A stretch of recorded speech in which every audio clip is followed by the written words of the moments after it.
to the final third LGF being received from central government. Is that agreed?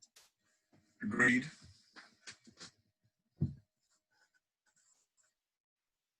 You'll raise your hands. Sorry, have we got a... Thank you. Okay. Thank you. Approve the slippage of 12 million LGF. Oh, sorry. First of all, note the deliverability and the risk assessment as set out in Appendix 2. And then approve the slippage of 12 million LGF spent on Bewley Park Railway Station to 2025-26 as set out in Table 5. Is that agreed? Agreed.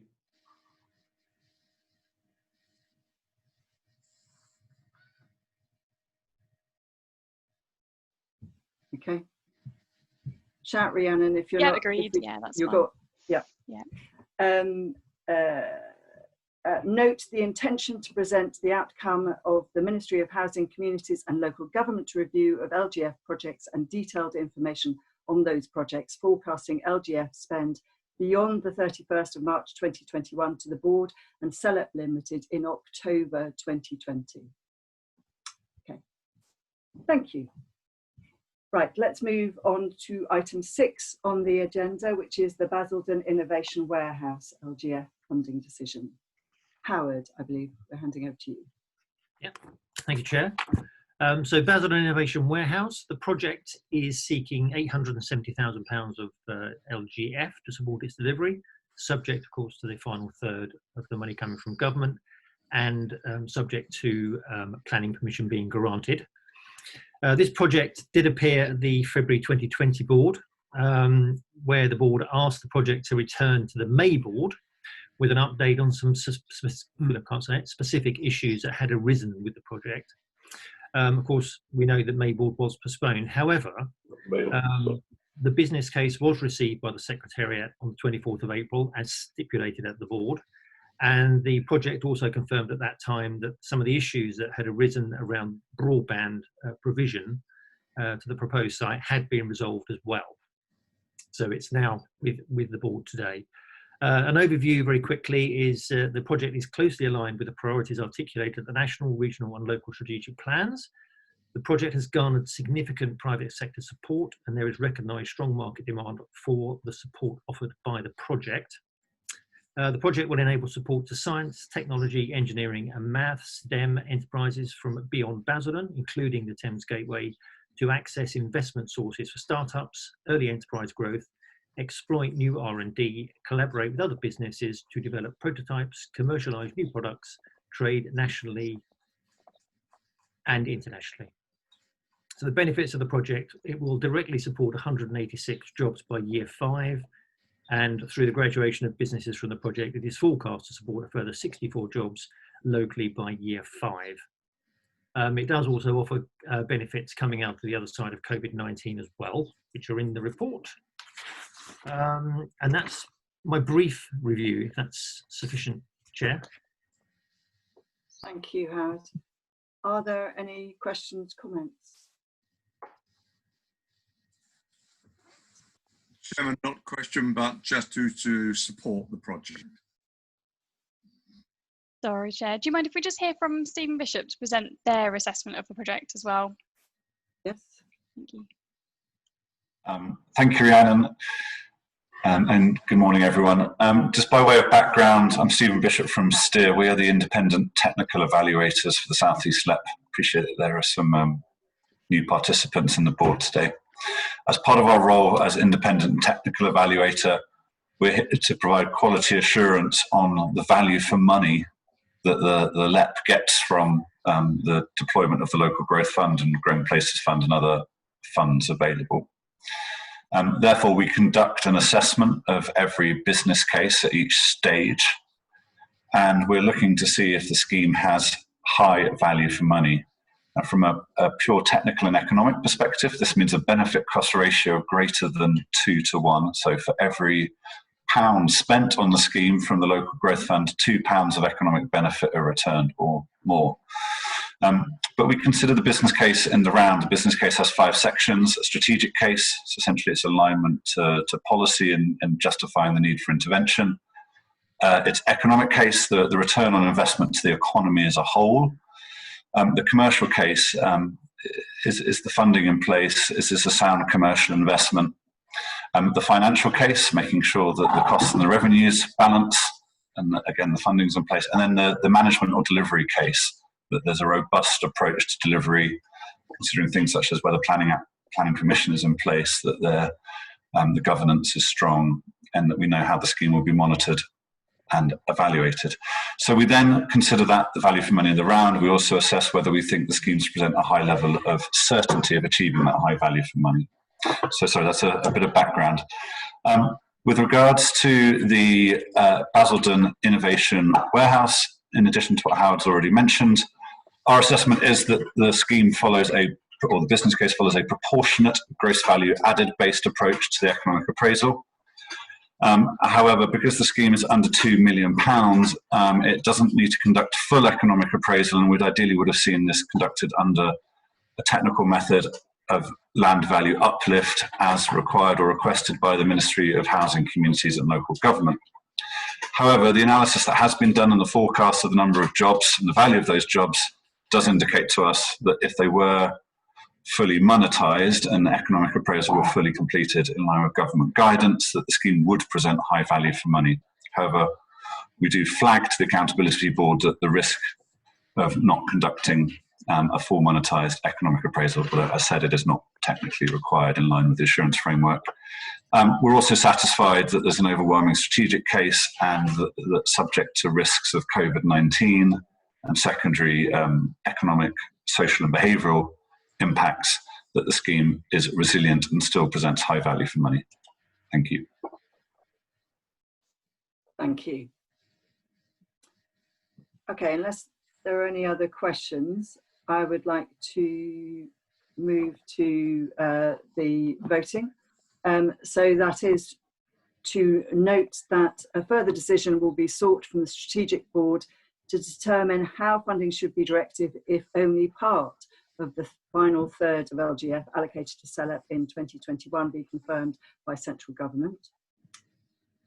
Approve the award of £870,000 to support the delivery of the project identified in the business case and which has been assessed as presenting high value for money with high certainty, subject to written confirmation that full planning permission has been granted for the project, the final third of the 2021 LGF allocation being transferred by the Ministry of Housing, Communities and Local Government in full, or the Strategic Board prioritising the project for funding should only part of the final third of the LGF be confirmed by government.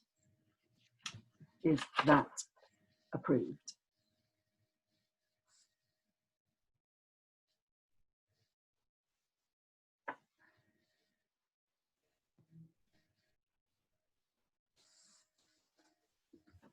Thank you.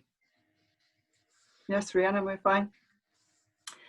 And note that no LGF will be transferred to Essex County Council for the delivery for the project until the conditions set out in 2.1.2 of the report have been satisfied. Okay, thank you. Right, let's move on swiftly to item 7, which is the Exeat Bridge funding decision. Yeah, thank you, Chair. Yeah. So yeah, the Exeat Bridge project is coming forward for a funding decision for the award of £2.1 million local growth funds. It's for the delivery of a replacement bridge over to replace the existing Exeat Bridge crossing along the A259 corridor between Seaford and Eastbourne in East Sussex. In effect, it's come to the end of its life. It's a bottleneck on an existing road network with only one lane, which creating congestion and resilience issues. So the proposal is to replace it with a new sort of 2-lane bridge, along with improved pedestrian facilities as well, unlocking growth through improving the resilience of the corridor. The investment panel, when it considered it, awarded funding or allocated the funding in 2 separate tranches, but there's now sufficient LGF back in the pot through the return of funding from other projects to enable both tranches to proceed. Again, this will be on the basis that we do receive that final third of funding from central government, and the funding decisions therefore subject to that funding being received. Along with the 2.111 million LGF allocation to the project's already secured 2.13 million National Productivity Fund, and East Sussex also already contributed or identified £500,000 from their own capital programme for the project. There is an outstanding gap, a funding gap of 1.4 million, and the proposal is East Sussex County Council have received some funding from the Department of Transport in relation to maintenance and highway works, and the proposal is that a local decision will be taken to allocate that funding, hopefully in July. Again, until that funding has gone through the appropriate governance at a local authority level, the funding again will be subject to that funding being confirmed by East Sussex County Council in writing. The project also goes quite considerably beyond the growth deal period. It's, I guess, a relatively early stage of development at the moment and won't go to planning committee until sort of July 2021. I think the planning application's been looked at, with the project delivery extending sort of commencing in December 2021 and completing in early 2023. So it actually is extending quite far beyond the growth deal period. One of the conditions that this board agreed to put in place is that contractual commitments should be in place by the end of the growth deal period to give that certainty around delivery. And East Sussex County Council are proposing to do that through their existing highway joint venture contract. But, you know, noting the fact that a considerable amount of funding will be spent beyond the growth deal period. So again, we just need a strategic board to give a view around that funding slipping beyond the growth deal period. So again, the funding decision will be subject to the strategic board agreeing that spend beyond the growth deal period for the project. I'll hand over to Stephen Bishop to present the independent technical assessment for the project. Thank you.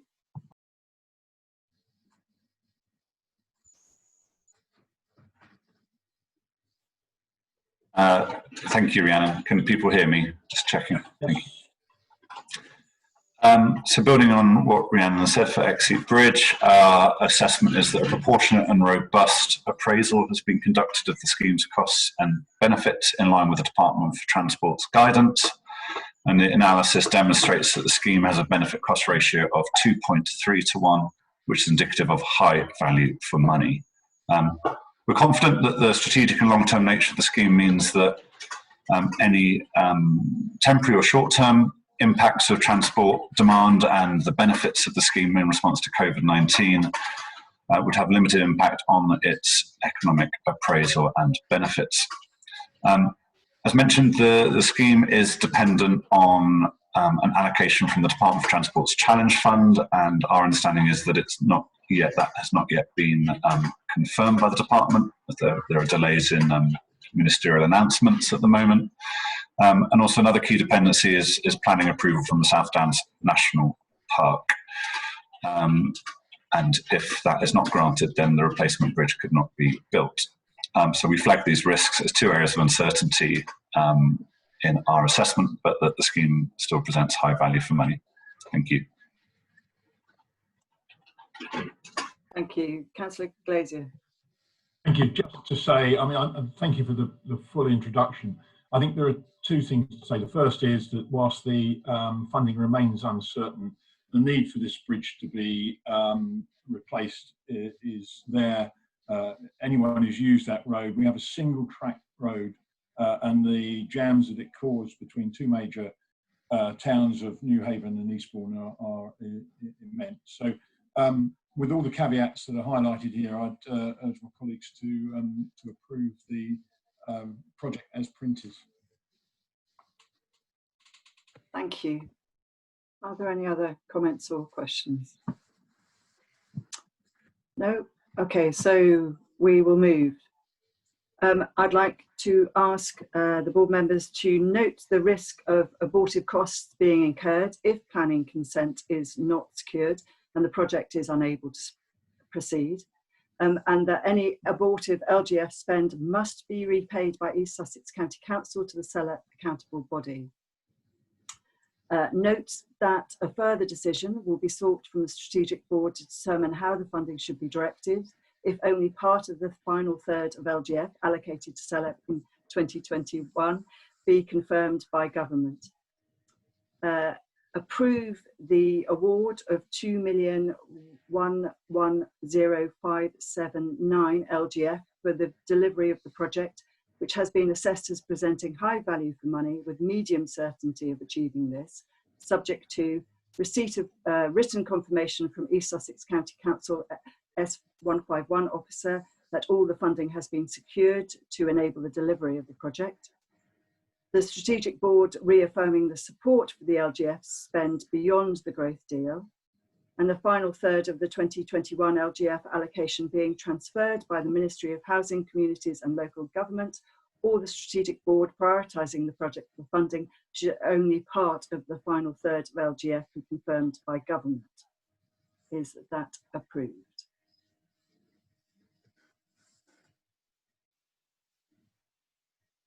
Thank you. Approved, yeah. And note that no LGF will be transferred to East Sussex County Council for the delivery of the project until the conditions set out in 2.1.3 in the report have been satisfied. Thank you. Okay, let's move on now to item 8, which is Eastbourne's Fisherman's Quayside and Infrastructure Development Project. I'm handing over to Helen, I believe. Is that right? So this project is seeking LGF investment of 1.08 million towards the delivery of the project. Any award of funding to this project is dependent upon confirmation of receipt of the final third of LGF funding from government. The project itself is seeking to maximise local economic benefits arising from local fishing activity. The Fisherman's Quay will be a vibrant multi-purpose destination which combines a sustainable fishing industry for the local area with a heritage visitor destination. The project is going to be delivered in 3 phases. The first phase will deliver site works, drainage and servicing for the whole site, plus a new building which will house equipment for cold storage and processing of fish. Through GPF round 2, an award of £1.15 million was made towards the delivery of phase 1 of the project. As I've referenced at previous accountability board meetings, phase 1 of the project has encountered a number of complications and delays. However, these have all now been resolved and work is anticipated to start on site next month. So LGF funding is being sought to bring forward phases 2 and 3 of the project. Phase 2 will deliver 2 buildings which provide storage space for equipment and a repair workshop. This will provide productivity and resilience benefits for the fishing fleet. Phase 3 will bring forward a visitor centre which will be used as a training venue and to host educational open days. Delivery of phase 3 will offer the opportunity for the growth and diversification of the Eastbourne Fishermen's under 10 metre community interest company, who are the delivery partner. One dependency to note is that the footings for the buildings being delivered as part of the LGF project are being delivered as part of the initial works of the Growing Places Fund project. So delivery of the LGF buildings are dependent upon the initial GPF works being completed. However, as I've mentioned, those works are expected to start on site next month, so this shouldn't present a deliverability issue. So if I just hand over to Stephen Bishop to give an overview of the IG assessment. Thank you, Stephen.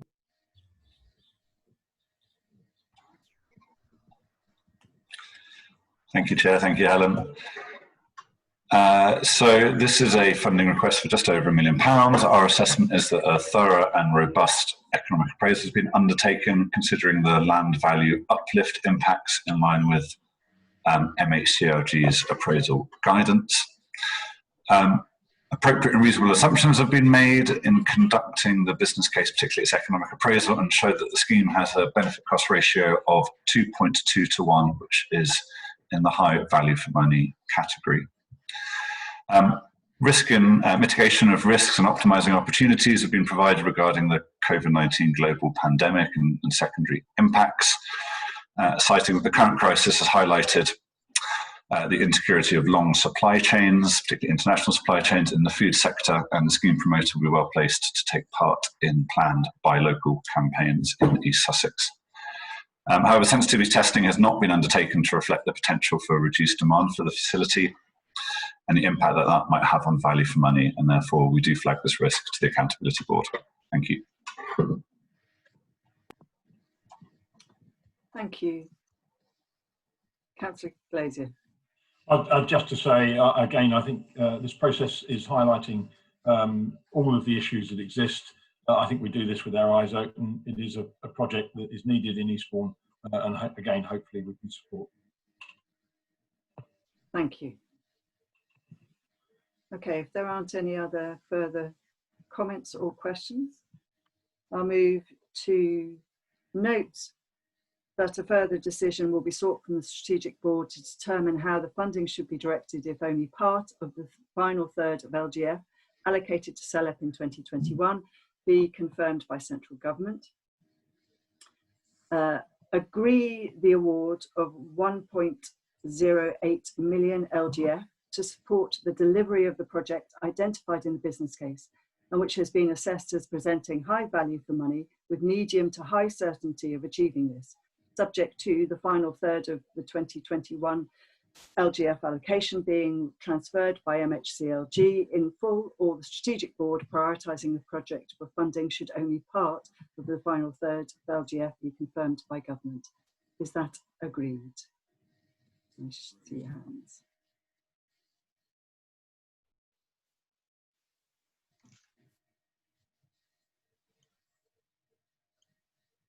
Rhiannon, we? Yeah, we're correct. Yeah, that's fine. Okay, thank you. And note that no LGF will be transferred to East Sussex County Council for the delivery of the project until the conditions set out in 2.1.2 of the report have been satisfied. Thank you.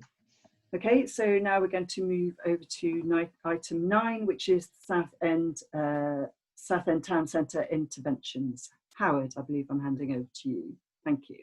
Thank you, Chair. Thank you. Yeah, so Southend Town Centre Tranche 2 money. The project is seeking £632,292 of Tranche 2 funding to support its delivery, as with all the projects subject to the final third of the government money arriving. In November 2019, the Accountability Board awarded the initial tranche of £867,708 to this project. Southend Borough Council itself underwrote the 632,292 that we're talking about now in advance of sufficient LGF being made available to support Tranche 2. There is now sufficient LGF available for Tranche 2, so it's here with you today. The project seeks to support the regeneration and revitalisation of Southend Town Centre with a number of interventions to encourage footfall, business retention and attract new businesses. The project will create 31 jobs connected to the return of vacant retail units to use. It will help increase the number of visitors and additional visitor spend, and it will return just over 1,000 square metres of employment workspace to use, and will provide increased residential provision through better use of existing vacant space. That's what I'm going to say on it, so I'll hand over to Steve at Steer for his assessment. Thank you, Howard. Stephen. Thank you very much, Howard.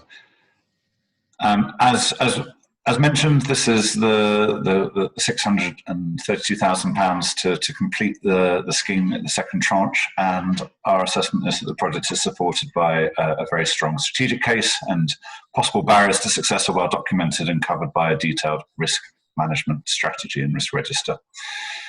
However, since the submission, to raise it again, but the global pandemic has occurred, as it is in swing, and there is a greater level of certainty that benefits of the scheme can be achieved with regards to demand for town centre access.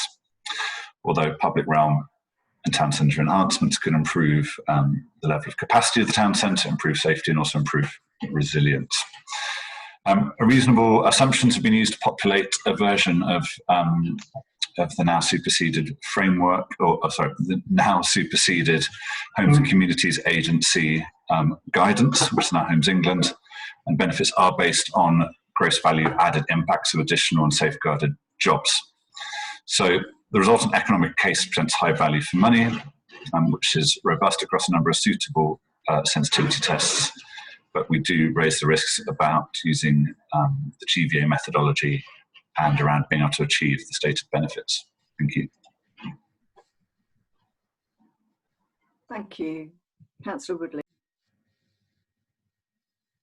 Yes, thank you, Chair. Just to say, hopefully the board will have agreed it initially, and we can agree the remainder of the funding. We have great confidence in this. Otherwise, we wouldn't have underwritten the other 632,000. And I think that hopefully the board will continue with that support, and we can get on and finish the job. Thanks very much. Thank you. Are there any other questions, comments? No? Okay, I'll move to notes that a further decision will be sought from the Strategic Board to determine how the funding should be directed if only part of the final third of LGF allocated to CELEP in 2020-21 be confirmed by government. Approve the award of £632,292 tranche 2 LGF to support the delivery of the project identified in the business case and which has been assessed as presenting high value for money with high certainty of achieving this, subject to the final third of the 2020-21 LGF allocation being transferred by the MHCLG or the Strategic Board prioritising the project for funding should only part of the final third of LGF be confirmed by government. Do we have approval for that?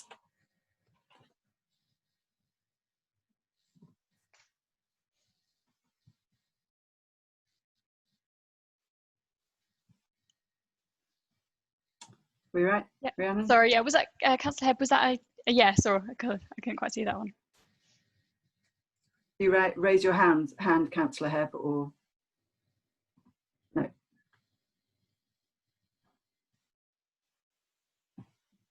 Okay, so we core it on that one. Okay, thank you. And note that no LGF will be transferred to Southend Borough Council for the delivery of the project until the conditions set out in 2.1.2.1 of the report have been satisfied. Thank you. Okay, let's move on now to item 10, which is the Kent Strategic Congestion Management Programme. Okay, thank you, Chair. Sorry, just before we move on to item, perhaps if councillors wouldn't mind just really clearly raising their hand when we're voting, just as a point of governance, really, just so we can be really clear on who's voting on what. That'd be really helpful. Yeah, that's great. Thank you. Okay, so yeah, the Kent Strategic Congestion Management Programme. This is part of an ongoing programme. So it was allocated £4.8 million, of which the board has already approved a vast majority of that, so £4.5 million. There remains £300,000 that hasn't yet been approved by this board and is part of the consideration today. In addition, in previous years, Kent has approved, the board has approved the water funding towards the delivery of Waterbury Crossroads project, and that was identified for £300,000. Unfortunately, it's not been possible to take that scheme forward as the increasing costs have occurred, particularly relating to utility works. So as part of this decision, the board's asked to agree to cancel that project. So that project was previously identified for £300,000 local growth fund. The proposal brought forward by Kent County Council is that 100,000 of that 300,000 is returned to the LGF pot, and 200,000 of that is retained against the overall programme. So by returning 100,000 to the LGF pot, retaining 200,000 against the overall pot, plus adding the 300,000 that hasn't yet been drawn down, that provides the £500,000 that Kent Council was seeking for the delivery of the A251, A2 improvements near Faversham. So the decision today, firstly, we're asked to agree that that's acceptable proposal, that 200,000 is retained against the programme rather than being returned to the overall LGF pot. On the assumption that the board do wish to progress with that option, the project has been brought forward for the delivery of an alternative project in Faversham. This intending to tackle congestion issues at that particular junction and to unlock growth within the town, supporting the delivery of 1,500 homes and 46,000 square metres of commercial space as well within the town. Again, this decision, so the 300,000 remains subject to us receiving funding from central government. The proposal here is actually to accept a charge against Thanet Parkway project to the value of 300,000. That would mean if we don't receive the funding from central government, the allocation to Thanet Parkway would reduce by 300,000 if that isn't forthcoming. Obviously, we've had more positive news perhaps around that final third, but there is still a risk that if we didn't receive that funding, there would be an impact for that project. So yeah, there's a few options set out in the recommendations to agree as part of the board. I will hand over to Steer, if that's okay, just to provide their assessment of the A251 project in Faversham, and then we'll open up questions. Thank you. Yeah, I'll hand over to Stephen, but just to note, Roger, I have Councillor Gough, I have seen your hand up, so thank you. I will come to you in a minute. Thank you. Thank you very much. Our assessment is that a proportionate and robust economic appraisal of the scheme's costs and benefits has been undertaken in line with Department for Transport guidance. The scheme has a benefit cost ratio of 3.8 to 1, which is indicative of a high value for money categorisation.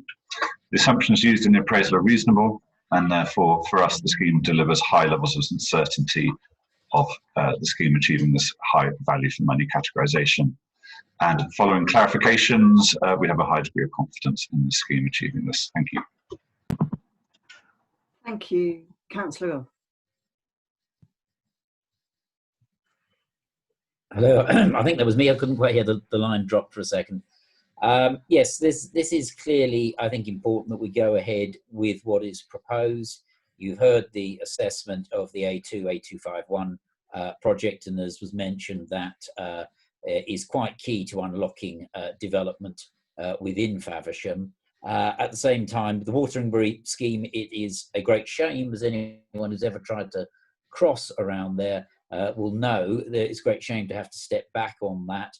But the utility costs in particular, as Rhiannon mentioned, have been excessive, and we are pursuing alternative options to try to resolve that issue. We're clear about how this would be funded as set out in the report, though hopefully, in the light of what was said earlier, that may not be necessary. But either way, we're quite clear about the nature of the charge. So I would ask board members to support this. Thank you. Are there any other queries? No? Okay. So we move to agree that the Waterbury Crossroads scheme will not be taken forward as part of the programme, which will result in a total of 300,000 LGF being available for alternative investment. Is that agreed? All right. Clear hands, great. Okay, Rhiannon, we're great, yeah. Clear. Okay, and we've been asked to agree one of two options. So option one is agree the proposal for 200,000 of the 300,000 LGF made available through the cancellation of Waterbury Crossroads scheme to be retained against the programme for alternative investment in the A521 junction improvement scheme.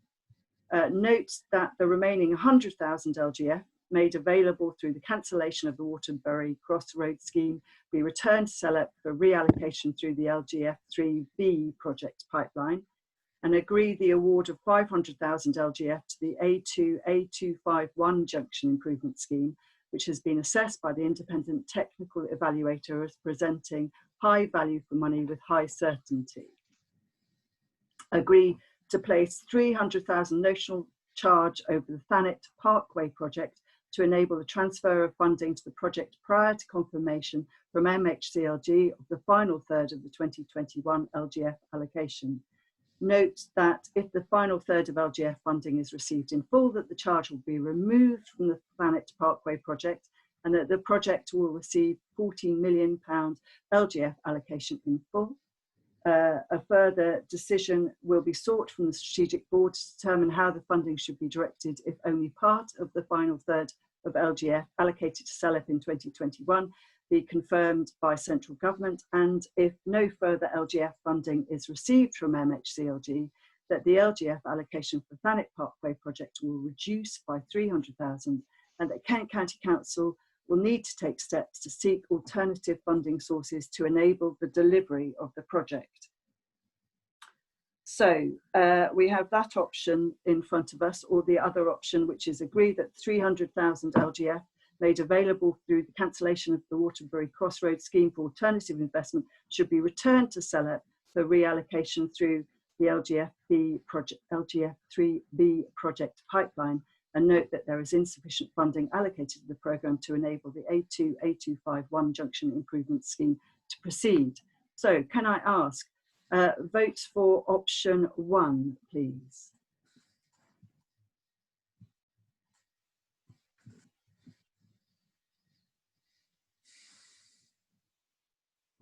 Okay. Yeah, that's agreed unanimously. So option 1 is agreed. Thank you. Okay, sorry for reading out all of these long options that we have to look at, but I understand that is due process, so I'm making sure I follow due process very carefully. Thank you. Right, item 11. Chelmsford College New Construction Centre. I'm handing over, I believe, at this point to Howard. Thank you. Yes, thank you, Chair. Thank you.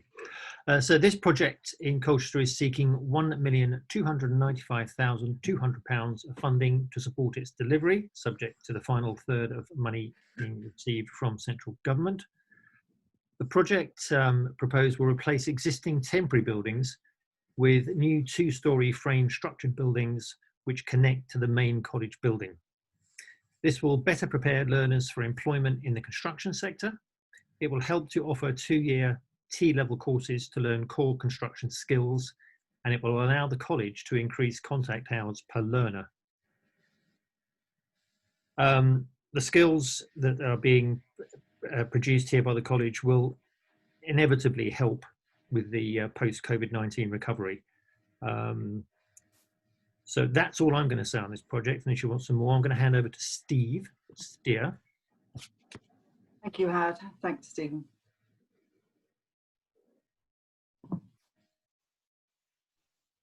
Oh, can't see you, but oh, okay. We're back. Thank you. Sorry about that.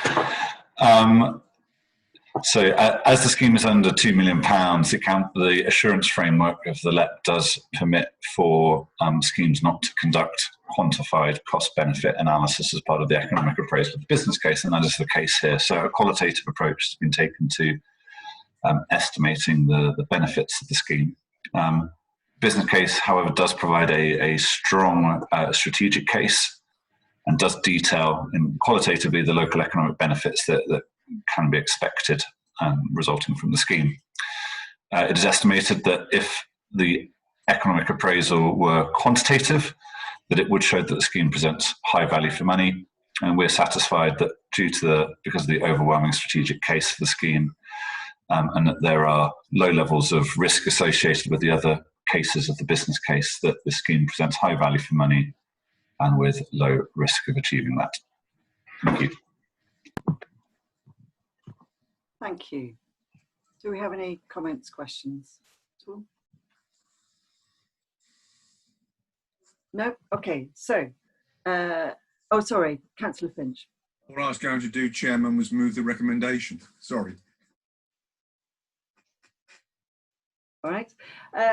Right. So note that the further decision will be sought from the Strategic Board to determine how the funding should be directed, if only part of the final third of LGF allocated to CELEP in 2021 be confirmed by central government. Approve the award of £1,295,200 LGF to support the delivery of the project identified in the business case, and which has been assessed as presenting high value for money with medium certainty of achieving this, subject to written confirmation being received from CELEP from Essex County Council as lead authority to confirm that the remaining £100,000 funding has been secured, written confirmation that full planning permission has been granted for the project, and that the final third of the 2021 LGF allocation being transferred by the MHCLG or the Strategic Board prioritising the project for funding should only part of the final third of LGF be confirmed by government. Is that agreed? Approved, sorry. Great, thank you. And note that no LGF will be transferred to Essex County Council for the delivery of the project until 3 funding conditions have been satisfied. Okay, thank you. Right, let's move on swiftly to item 12, Kent and Medway Medical School Tranche 2. Helen. Yes. So this project was identified as a priority through the LGF 3B process. And at the investment panel meeting, the funding was split into 2 tranches, with the in total allocation sought was £8 million. The first £4 million was awarded in November 2019, and now the project has come forward seeking the remaining £4 million allocation. So the project will deliver the first medical school in Kent and Medway, providing an innovative centre for medical education and research. This is a joint venture between the University of Kent and Canterbury Christ Church University, and complementary facilities will be delivered on both campuses in Canterbury. These facilities will include lecture theatres, laboratory space and classrooms. An initial 107 undergraduate students are expected to commence their studies at the medical school in September. Work has been ongoing on both sites to deliver the facilities needed for the medical school. But obviously, there has been an impact of COVID-19, which has delayed the delivery of those facilities. So it is now not expected that the medical school will be fully ready for use until late 2020 or early 2021. However, to mitigate this, the universities have come up with contingency plans to ensure that the students can commence their studies in September as planned. And this will include the use of alternative existing university facilities and online learning. Since the award of the initial £4 million of LGF to the project, there has been some information in the press regarding the financial situation of the University of Kent, with some figures reported around a deficit. However, the university are currently working through a significant change programme to ensure that the university remains sustainable and successful into the future. Assurances have been sought regarding the ongoing viability of the medical school project. So obviously, as work is ongoing on site and as construction nears completion, the remaining £4 million LGF allocation to the project is needed urgently to support the completion of the works. So as with the Kent Strategic Congestion Management Programme, KCC have agreed to accept a £4 million notional charge against the Thanet Parkway project to allow the immediate release of funding to support the remainder of the medical school project.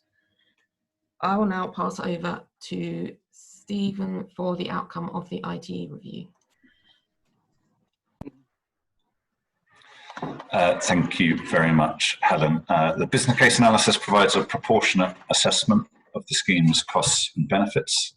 From our assessment of that, the scheme results in a strong benefit cost ratio of 2.42 to 1, which represents high value for money.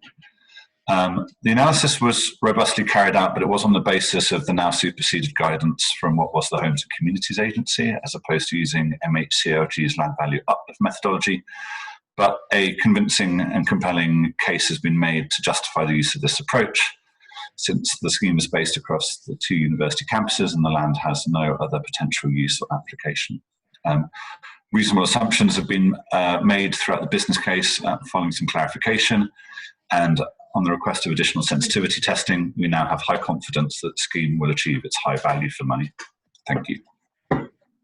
Thank you. Councillor Gough. Thank you. Just to reiterate the points that have been made about both the strategic importance of this scheme, as you've just heard, the high value for money, work already underway, so deliverability absolutely pretty much assured.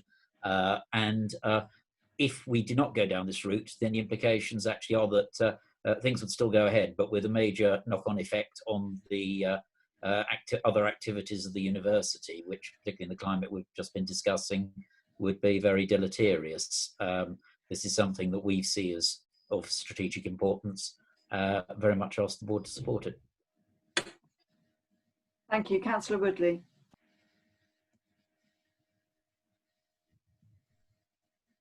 You're on mute, Councillor Woodley, and then I will come to you, Councillor Chambers. I'm there.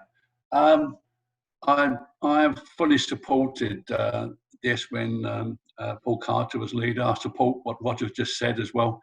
I think this is a good project. We have to support this, and I think the whole area that we're all in will be much benefited by this. So fully support this. Thank you.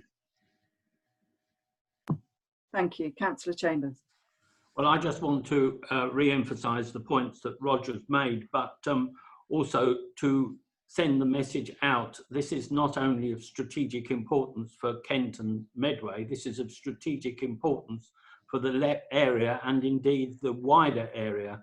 I mean, we all know, and this is where the concentration's going to be, on the shortage of GPs, particularly in the southeast, and this will, this project will, I'm sure, enable the training, and we shall see the benefit of it in the not too distant years. Thank you. Okay, so I would ask us whether we agree that the award of 4 million LGF to support the delivery of the project identified in the business case, and which has been assessed as presenting high value for money with high certainty of achieving this, subject to LGF being made available to support the project. Do we agree? Can I see a show of hands, please?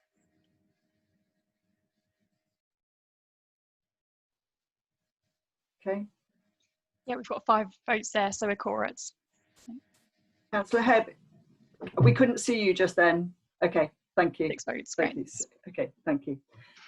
Agree to place a £4 million notional charge over the Thanet Parkway project to enable the transfer of funding to the project prior to confirmation from MHCLG of the final third of the 2020-21 allocation, LGF allocation.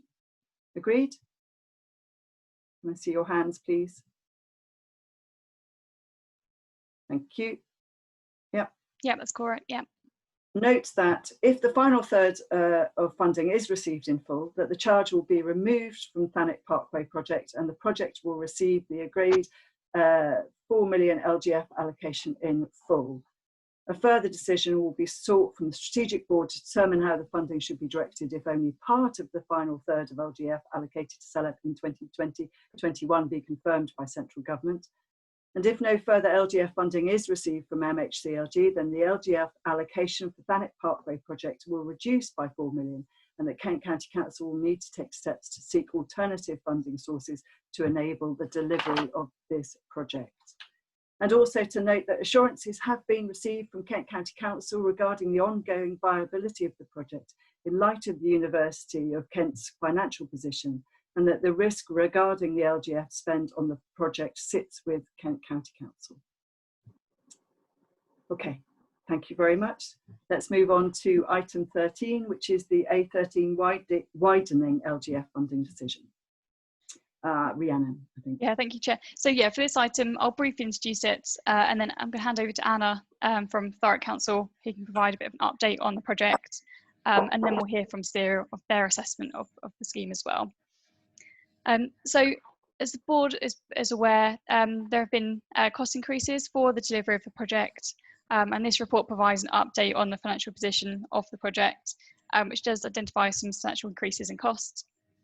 In October last year, the Strategic Board agreed to prioritise a further £8.9 million funding for the project, and that was subject to the value for money being confirmed and the full funding package being confirmed by Thurrock Council as well.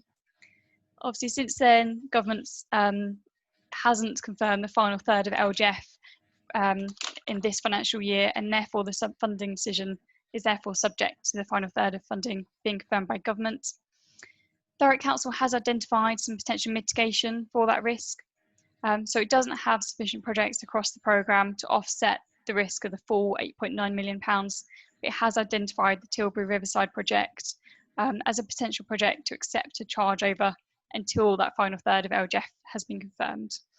So the board is asked to agree that a £2.3 million charge is placed over the Tilbury Riverside project in advance of the final funding being confirmed by government, and the remaining 6.6 million LGF that we're looking to award here will be subject to the final third of funding from government. So it's a bit complicated. There's a charge over Tilbury project, but we're also waiting for confirmation from central government of the other part of the funding as well.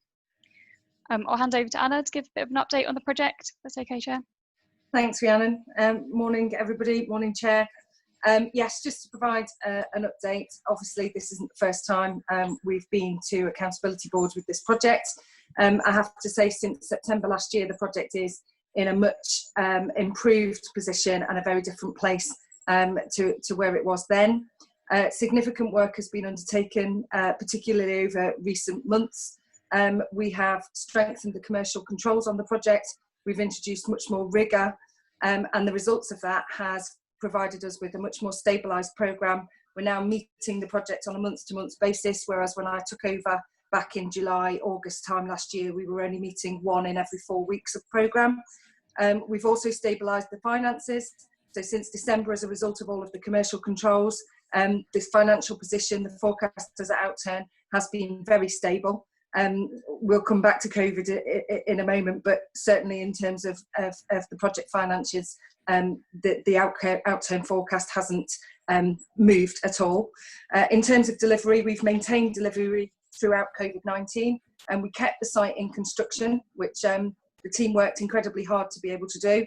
At the start of the COVID crisis, we paused for a week while we undertook a review of ways of working, government guidance, and identifying new ways of working. And at that point, we were only able to probably achieve about 50 to 60% of productivity. In recent weeks, productivity has now increased to 90 to 95%. So we're almost back up to full capacity. In terms of the 3 significant issues we had on the project, the 4 structures are now in situ as a consequence of a series of recent weekend closures. And that was fairly critical to meet programme. If we hadn't met that key milestone, I might have been presenting a slightly different position in terms of the programme to you today, but I'm pleased to say I'm not. And then also the utilities and drainage. Drainage, we've had to make some changes to our contractors to make sure that we're working efficiently and as effectively as possible. And most of the blockers in relation to all of the utilities challenges we had are now removed, and much of the utility diversion work has been complete. So much more positive story than it was several months ago, but we're not sitting back. We're still looking to accelerate work where possible, particularly whilst the roads are still slightly quieter than they normally would be. So making use of maximum closures, multiple gangs working to move that work along. And we're looking at new collaboration software. One of the key lessons that we learned from the project was issues between the contractors and their collaborative arrangements. It wasn't really gelling properly. So we're looking at bringing in some collaborative software that will improve performance by using real-time applications to track progress, report issues, and then reporting through to the council much more effectively. I think really the only thing to say is this project is vitally important for the LEP, and it is vitally important for supporting economic recovery. And members may be aware that in the recent RIS2 announcement, it's very much the government's intention to trunk this section of the road through to the A1014 to comply with government transport policy and providing strategic road network up to Port Gates. So once complete, this scheme will provide a continuous 3-lane carriageway from the M25 to London Gateway DP World. So unless anybody's got any questions to ask, I think that's the current position of where we are. Thank you, Anna. I believe we're handing over to Stephen. Is that right, Rhiannon? And Councillor Hebb, I have noted that your hand is up. Thank you. I'll come to you after Stephen. Thank you. Thank you very much. I think some of this has already been covered, but the initial full business case was developed in 2017, at which point the Department for Transport awarded it funding. It was a retained scheme. Obviously, since then, scheme costs have increased and the opening of the scheme has been delayed, and therefore we asked the economic assessment to be updated to reflect those changes in cost and timescales. The economic appraisal has been carried out in a robust, reasonable and proportionate way, with the economic case demonstrating that the scheme will provide high value for money with a benefit cost ratio of 2.1 to 1. So we flagged to the Accountability Board that with a benefit cost ratio of 2.1 to 1, that the scheme will be very sensitive to any downside risk, although it still presents high value for money. We also flag that the level of optimism bias. This is a technical term contained within the economic case. While suitable for a scheme at this stage of development, i.e. that is under construction, is only 3%. Moreover, that the benefit cost ratio has significantly decreased over time from 2.9 to 1 to 2.1 to 1, and because of the increasing costs. And also that the risk allowance for the scheme or its contingency, again, is only 3% of total costs.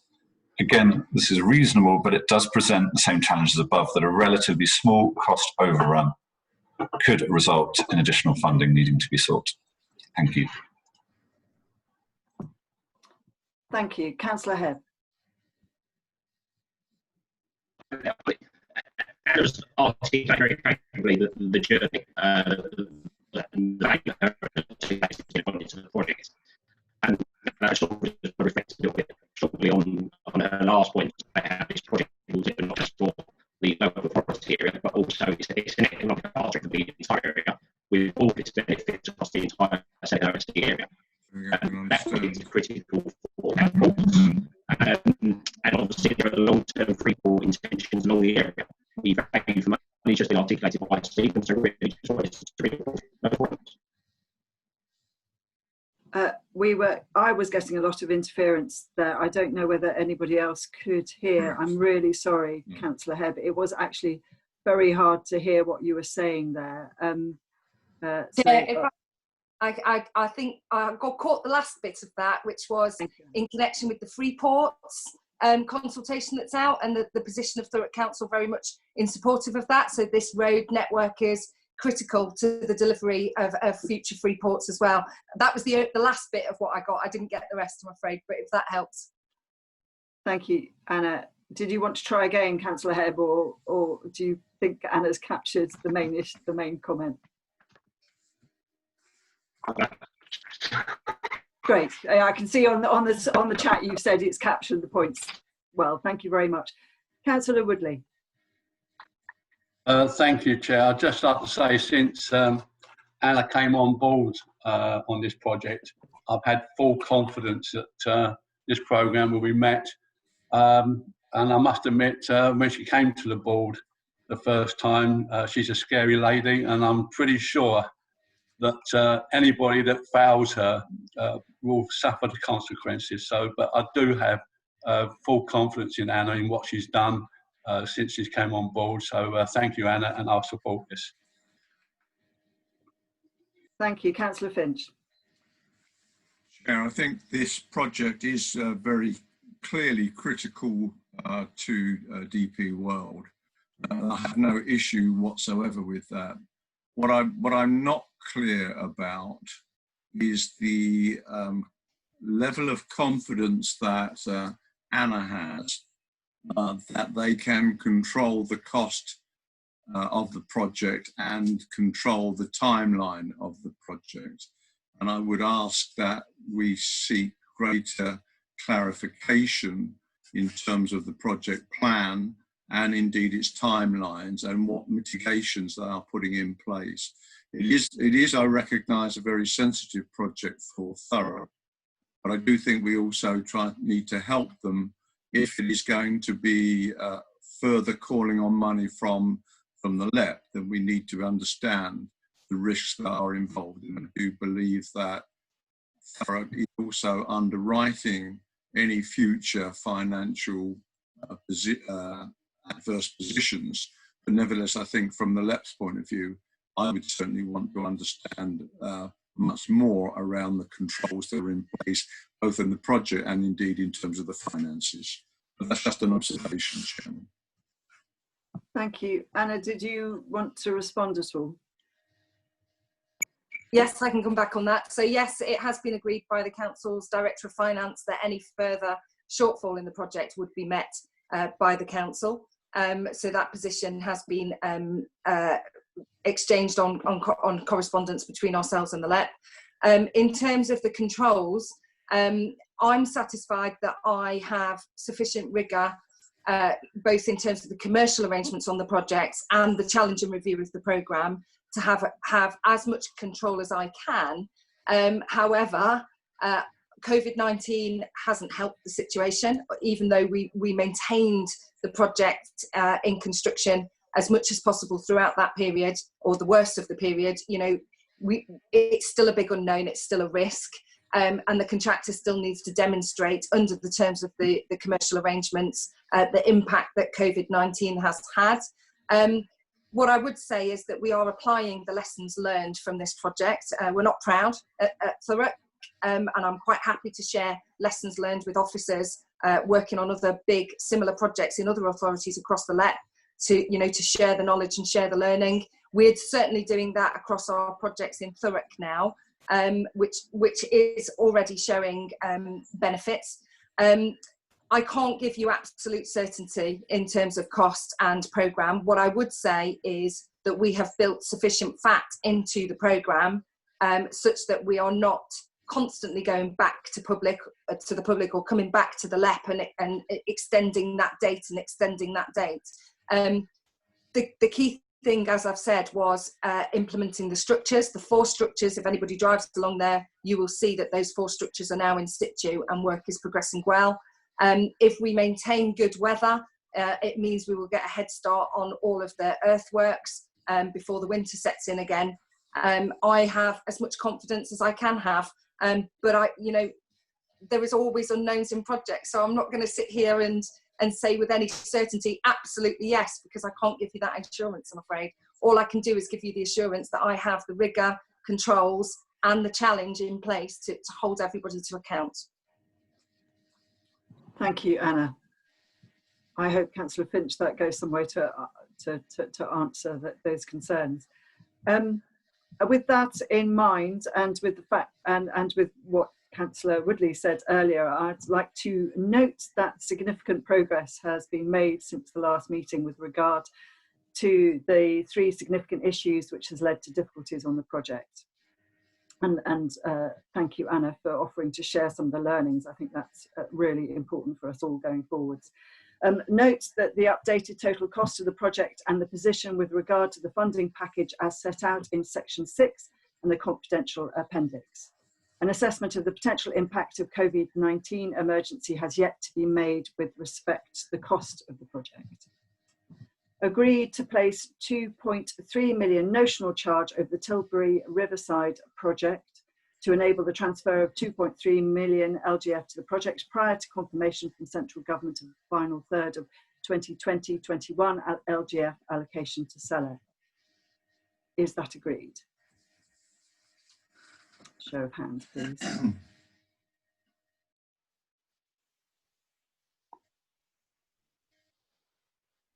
Councillor Finch, sorry, was that an agreement from you? Sorry, I missed that, I think. Yeah, great. Right. Yeah, that's unanimous. Thank you. Okay, thank you.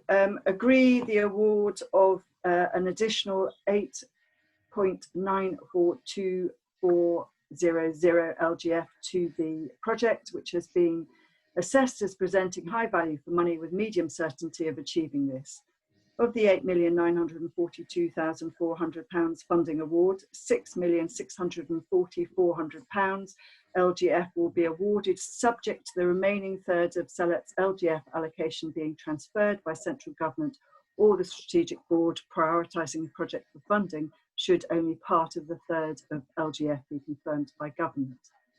The further 2.3 million LGF will be made available for immediate drawdown. Is that agreed? Show of hands, please.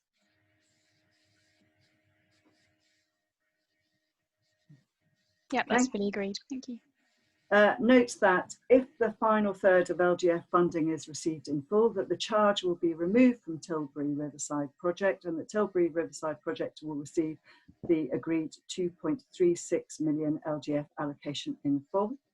A further decision will be sought from the strategic board to determine how the funding should be directed if only part of the final third of LGF allocated to SELEP in 2020-21 be confirmed by central government. And that if no further LGF funding is received from central government, that the LGF allocation for the Tilbury Riverside project will reduce by 2.3 million and the Thurrock Council will need to seek alternative funding sources to enable the delivery of the Tilbury Riverside project, and identifying an additional £6,640,400 to bridge the funding gap for the A13 widening. Okay, thank you. Right, let's move on to item 14, and I'm suggesting after item 14 that we have a quick comfort break. So this is Innovation Park Medway update. Thank you, Chair. So this agenda item, the board members are probably aware of the context to this decision. The Innovation Park Medway is for the delivery of a new commercial development Innovation Park site, delivering 38,500 square metres of new commercial space. They're expected to attract over 1,300 new high-value jobs into the area.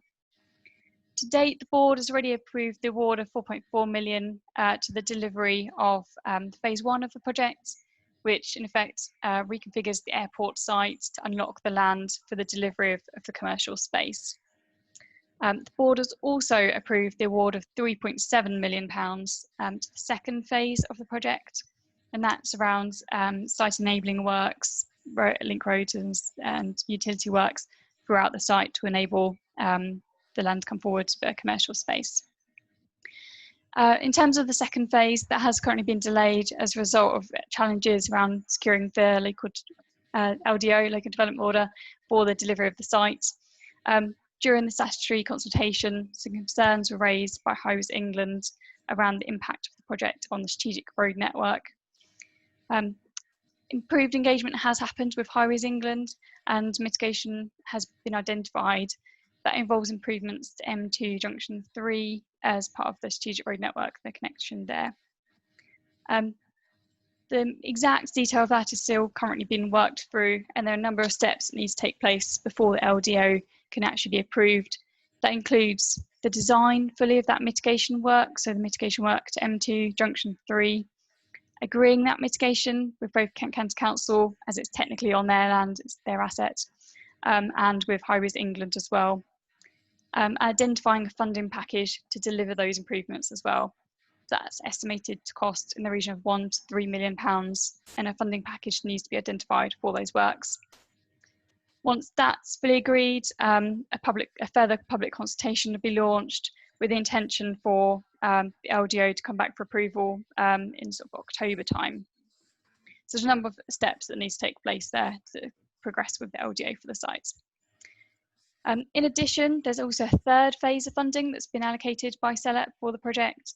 So that's for £1.518 million local growth funds. And that again is for further extension of the phase 2 works, so site enabling works, utilities, those sorts of works. That further phase is also impacted by the constraints around the LDO, so that can only progress once the LDO has been approved to enable the site to proceed. A business case has been brought forward for the third phase of the project, and I'll hand over to Steer in a moment just to present the outcome of that assessment. There's various options presented in the report. The officer recommendation, our recommendations against actually pausing the funding decision until September, when we expect there to be greater certainty around the number of tasks that are required before the LDO can be approved. We don't think this would substantially delay the project, as the LDO hasn't yet been approved and is not expected to be approved until October. So actually us holding off this funding decision till September should not cause huge delays to the project. But there are various options set out. So the first option is delaying that funding decision. The second option is proceeding with the funding decision. And the third is to actually reallocate that funding back into the LGF pot. So I'll hand over to Steer to present their assessment of that phase 3 business case. Thanks, Stephen. Thank you, thanks, Steer. Thank you, Chair. Thank you, Rhiannon.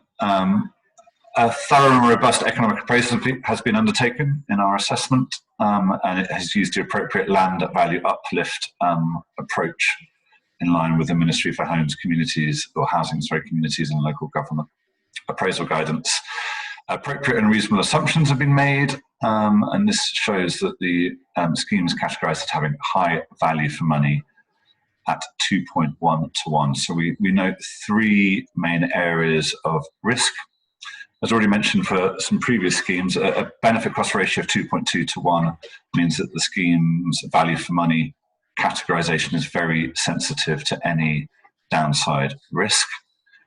Moreover, sensitivity testing has not been undertaken to reflect any potential downside in demand for the facility, for example, potentially from COVID-19 impacts and secondary economic impacts.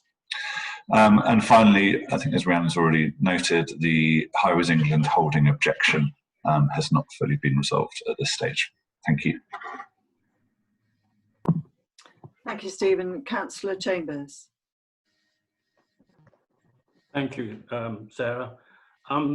Well, the problem we've got is that this is a shovel-ready project, and of course we've had the government's asking us to submit schemes forward that are shovel-ready for submission for the money that was announced at the beginning of the meeting. What the problem here is, it's not that the project isn't ready to go, it's the fact that it's one of the government's own agencies which has stopping it proceeding.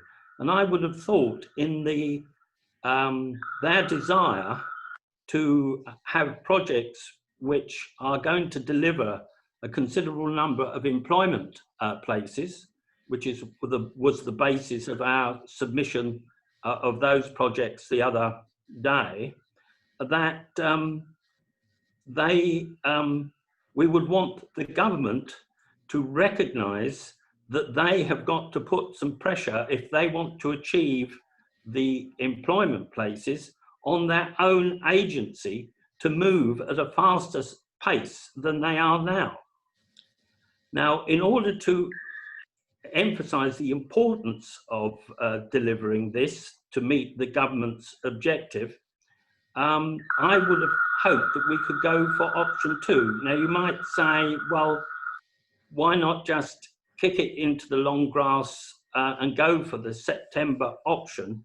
But I feel if the LEP is serious about the delivery of projects such as these, in line with the government's expectation, that the green option 2, with all its conditions, would add weight to our joint argument to the government that can they get to grips with their own agency and get them to move at a faster pace, so that once we've got this agreement with Highways England and on the mitigation that is needed, and in fact what we need to do as a local authority to confirm the funding package, which I don't think is going to take too long, the LDO is all ready to go once we get the green light from Highways England of removing their objection. So I would have hoped that colleagues would go for option 2, and that with that we could engage, the LEP would help us with the government to actually put a, I was going to say put a bomb behind our Highways England, but you mustn't say that these days, to actually get a move on, because they're only moving at their usual slow pace. And I see here that this is another problem which must exist across the LEP, where projects are being held up by various agencies. And of course, we had David's comment about Bewley Park and Network Rail. And this is a very, very similar situation with another agency. So I would urge members, help us put a bit more weight behind the urgency to Highways England in delivering the government's aspirations by agreeing to option 2. Thank you, Councillor Chambers.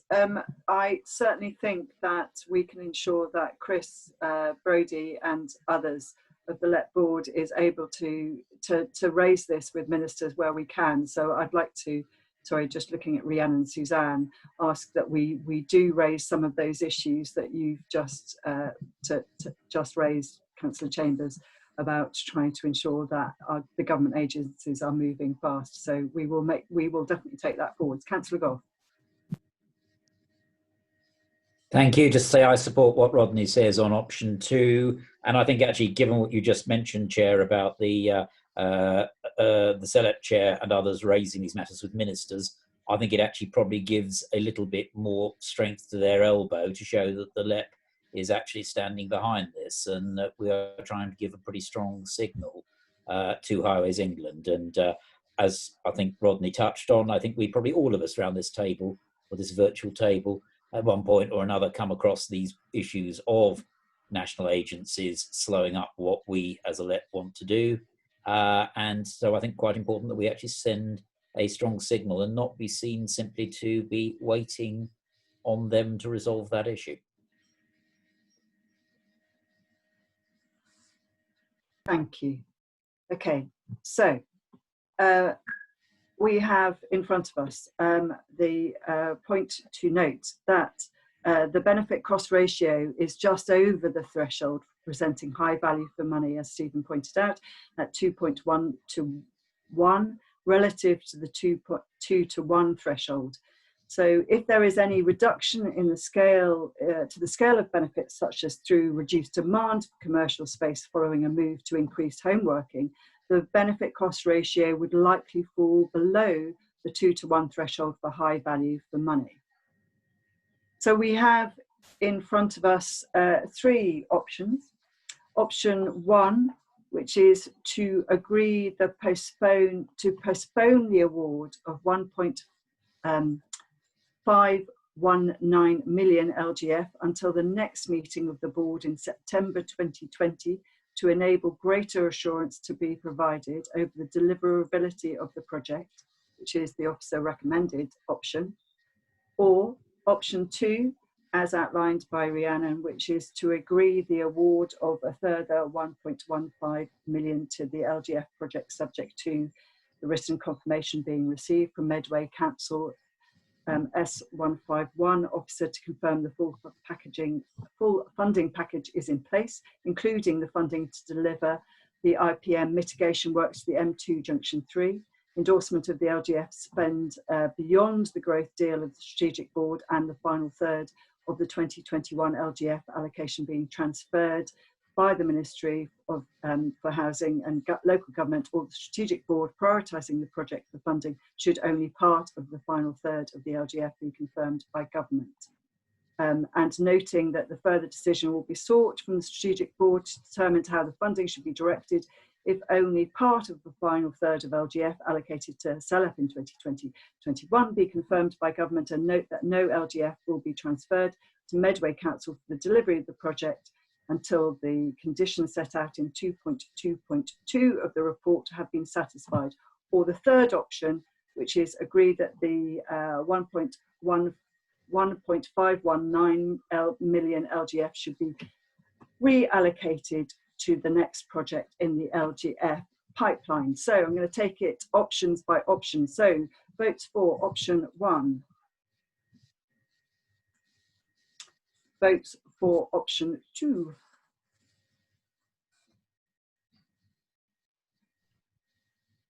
So it looks like I don't need to go on to option 3. No, that's fully agreed. That's unanimous. Correct. Okay. Yeah. Thank you very much. Right, I'm going to suggest that we now have a short comfort break of 5 minutes maximum. So we come back at just after 11:42, something like that. 11:43. 43, yes, thank you. My clock's slightly slow on my computer, obviously. Thank you. See you in 5 minutes. Thank you very much. If I can suggest you turn off your videos and put yourselves on mute. Thank you.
Welcome back.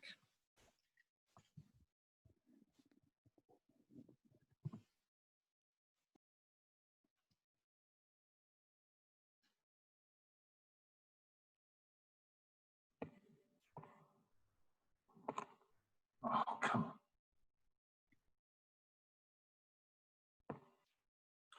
Can I say, Chairman, before we start, I need to go at 12:45. I've got to go and see the MP.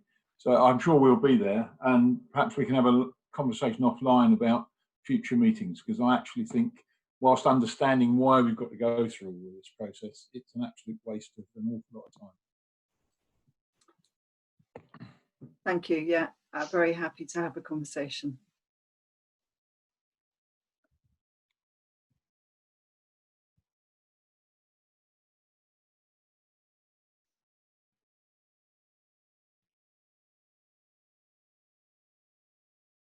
Right. Are we core it? Not yet. Yes, for it, yeah. Okay, let's plough ahead as everybody has incredibly busy at the moment, as you say. Okay, so we're going to move on to item 15, which is the East Malling Advanced Technology Horticultural Zone, LGF. I'm handing over, I believe, to Helen on this item. Yes, please. that's right. So this project was identified as a priority through the LGF 3B process and was included in the project pipeline. Following the decision last month to reorder the projects remaining on the LGF project pipeline, this project has now come forward for a funding decision. So the project is being delivered by NIAB, who are working in partnership with the East Malling Trust, and they're looking to develop an advanced technology horticultural zone at East Malling. This will be the first step towards realising the vision for a cutting-edge innovation campus for horticulture in Kent. The project will deliver new infrastructure, including utility services, drainage and groundworks, the construction of a new energy centre which will meet the needs for the horticultural zone, and the delivery of the first state-of-the-art glasshouse, which will host high-tech imaging, robotics, precision irrigation rigs, LED lighting and CO2 systems. The project will address current constraints relating to NIAB's ability to continue to provide independent research and innovation to support the horticulture sector in the long term.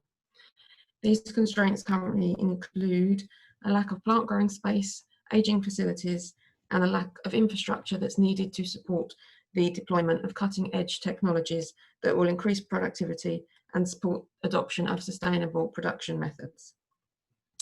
There is reference in the report to a risk around the availability of the remaining match funding needed to complete the funding package, as this is dependent upon the completion of land sales for residential development or the confirmation of a commercial loan to bridge any funding gap. As it stands, the total of CELEP's current unallocated LGF funding is 1.6836 million. When the project initially came forward, it was seeking an LGF allocation of 1.75 million. However, as the funding is required now, the decision has been made to bring forward the project to seek award of the funding that we currently have unallocated. KCC have indicated that they would like this project to proceed now ahead of confirmation of the final third of LGF funding being confirmed by government. And therefore, similar to previous projects, they've agreed to accept a notional £1.68 million charge against the Thanet Parkway project. I will now pass you over to Stephen for an overview of the ITE review. Thanks, Helen. Stephen. Thank you very much. Sorry, let me just get to the right part of my notes for you. Thank you. Our assessment is that a proportionate approach has been taken. This has been based on the superseded guidance of looking at the economic productivity of the number of jobs created or safeguarded. And therefore we don't have the right, if you like, economic approach. But however, because the scheme value is under £2 million, in line with the LEPS assurance framework, quantitative and monetised cost-benefit analysis isn't required. We do, however, have confidence that if full cost-benefit analysis were to be undertaken due to the level of jobs created or safeguarded, this scheme would present high value for money. And we're also satisfied that an overwhelming strategic case has been made for the scheme, again in line with the LEPS assurance framework. Just on some of the risks, so in addition to the lack of quantified and monetised cost-benefit analysis, Helen's already mentioned there is a risk associated with the match funding of the scheme, which is contingent on land sales, which first need to be granted planning permission in order to be sold at the required value for the scheme. And that assurance has been provided by the East Malling Trust that they could secure a commercial loan, and then also the position that was just stated from Kent County Council. Furthermore, progress in achieving the match funding from the sale of the land is on hold due to COVID-19. So there are some risks there for us to flag. Thank you. Thanks, Stephen. Councillor Gough.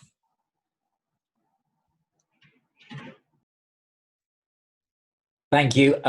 This project, as you know, is one that we strongly support, and that was part of the rationale of the discussion we had at the informal accountability board about bringing this forward.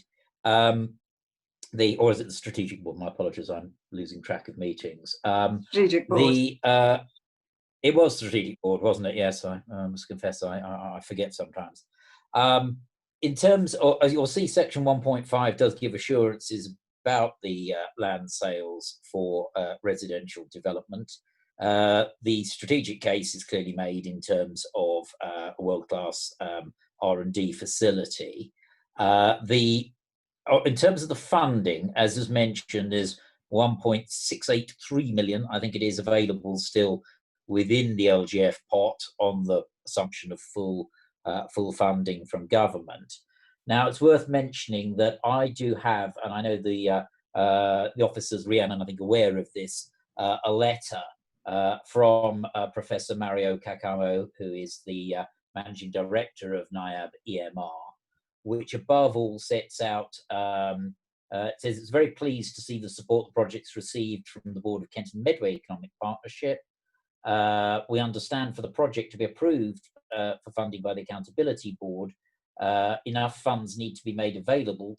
This is in recognition of the key role this project would play in delivering our ambitious plans for the future.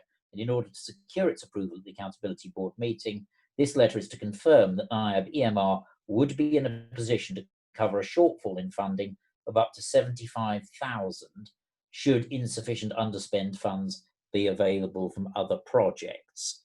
So that makes your difference. I think actually the difference between the funds available and what's being asked for is 67,000. So that slightly more than covers it. And I believe that that therefore to some extent covers off option, or does cover off the subject 2 points in 2.1.1, hang on, get my numbers right. 2.1.1.1 and 2.1.1.2 are both, I believe, covered off by this. So I would ask for the board's support and perhaps confirmation also from Rhiannon or from the officers that the letter from Professor Cacamo gives the necessary assurances. Rhiannon. That's fine, yeah. So if we, when it comes to the agreeing the decision, yeah, we can remove that caveat. That's fine, yeah. Thank you. Okay, right, thanks. So it's about approving the award of 1.6836 LGF to the delivery of the project, which has been assessed as presenting high value for money with medium to low certainty of achieving this, subject to receipt of written confirmation being received by Secretariat to confirm that match funding has been secured either through land sales at the required price or through confirmation that of a commercial loan as viable alternative to enable the delivery of the project. And we don't then therefore also need to do the confirmation about the other section of that approval, do we, Rhiannon? That's right. Okay. Yeah, we can take a vote on that section now. So can we just take a vote on that? So it's approving the award only subject to the receipt of the written confirmation. Okay.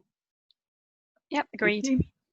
And agree to place a 1.6836 million notional charge over the Thanet Parkway project to enable the transfer of funding to the project prior to confirmation from MHCLG of the final third of 2021 LGF.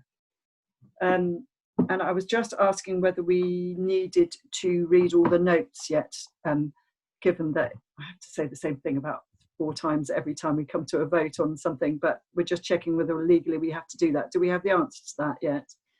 If board members are comfortable with the as noted, I think we could perhaps just everyone nod that they're agreed or they are noted. Thank you. Is everybody happy with that? So I don't have to read those notes out each time. Yes? Thank you. Let's save us all a lot of time. Okay, let's move on to item, just checking that I have done all the right things. Yes, let's move on to item 16, which is the Sturry Link Road update. Rhiannon. Yeah, so this report was considered back in February, at which point we're expecting the planning consent to be confirmed for the developments that are due to financially contribute to the project, but also for the project itself. So the board members may recall that there are issues around the match funding contributions that are due to be provided by the developers to enable the project delivery of the project.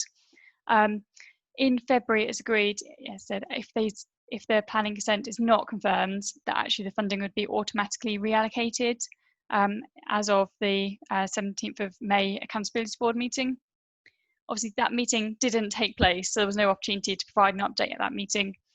I understand as well that the planning committees at Kent County Council and Canterbury City Council were both delayed as a result of COVID, and therefore there wasn't the opportunity for the planning consents to be considered.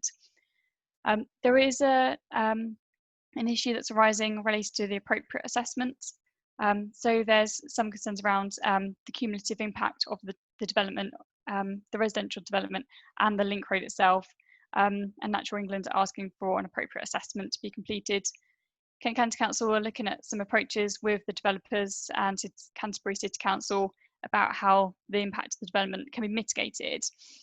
I think there's slightly more innovative approaches, some approaches that haven't yet been approved and therefore might take a bit longer than normal to go through the normal kind of sign-off process.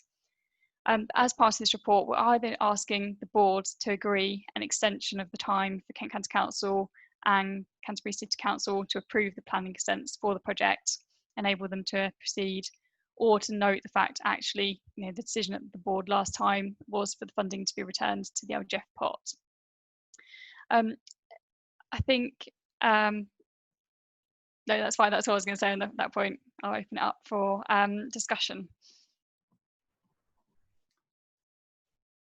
Thank you. Councillor Gough, are you raising your hand or? I am indeed.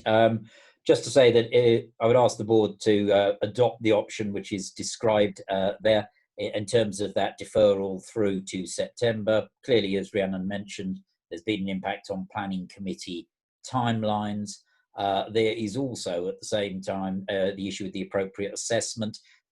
Quite a lot of work is being done to seek to advance that issue. It is, as Rhiannon mentioned, a somewhat innovative approach, but I think that is making good progress. And certainly, were that to be resolved successfully, then you could move ahead on the planning side very effectively. So I think this is a complex but important project. I think it would be very, very deleterious to step back now, but rather let us roll it forward to September for the reasons set out. Thank you. So the board have 2 options in front of us. The first option is option 1, which is to agree to reverse the decision to reallocate the 4.791 million from the project to the LGF pipeline and agree to extend the deadline until the 18th of September 2020 for planning consent to be secured for the Broad Oak Farm and Sturry development and the project itself. So rather than reading out the option 2, which I was, Ron, was that a vote for it, or was it something you wanted to say? If I could make a comment, can I just say, Roger, coming into the summer holiday period, how confident are you that the planning will be coming through by September?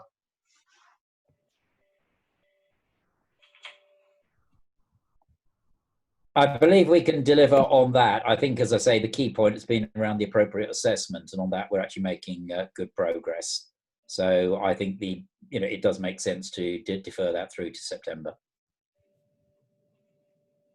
Yeah, if you don't mind, and on that basis, then I will support Roger's proposal to delay. And I was voting, Jim. Yes, so we're voting on option 1. So those in favour of option 1, please put your hands up.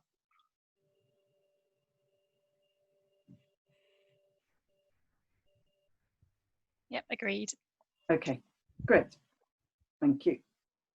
Okay, let's move on to item 17, which is an update on the Queensway Gateway Road update. So a quick update, please. Sorry, Chair, can I just go back? Should we also need to agree 2.12 on the previous recommendation?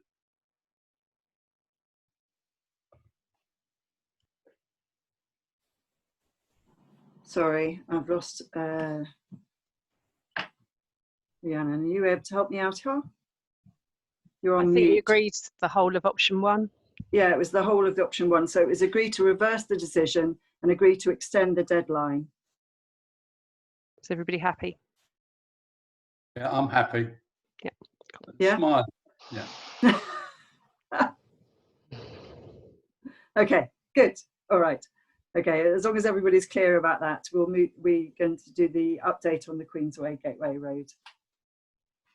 Helen. Yeah. I'm just going to give a very brief update. The Queensway Gateway Road project has been identified as a high-risk project. In summary, the Queensway Gateway Road project will deliver a new single carriageway road link, which will facilitate access to employment sites, unlocking those sites for development. The new road is 70% complete, but to complete the final section of the road, remaining properties along the route need to be acquired. Acquisition negotiations are ongoing, but there's currently no clear timeline for completion of the acquisitions, which is where there is a significant deliverability risk to the remainder of the project. A temporary solution has been proposed as an interim measure until the final section of road can be completed. Progress on the temporary solution has been impacted by COVID-19, but positive steps have been taken towards delivery, with works expected to commence in summer 2020, with anticipated completion of the temporary solution in October 2020. The works to deliver the temporary solution will also include the next phase of the permanent solution. Negotiations are ongoing to acquire the remaining properties, and steps are being taken to progress with a compulsory purchase order if required. It's currently not possible to give a definite timeline for completion of the permanent solution, as it is dependent upon completion of the acquisitions. However, if the CPO is taken forward, it is expected that the project will be delivered within the 2021-22 financial year.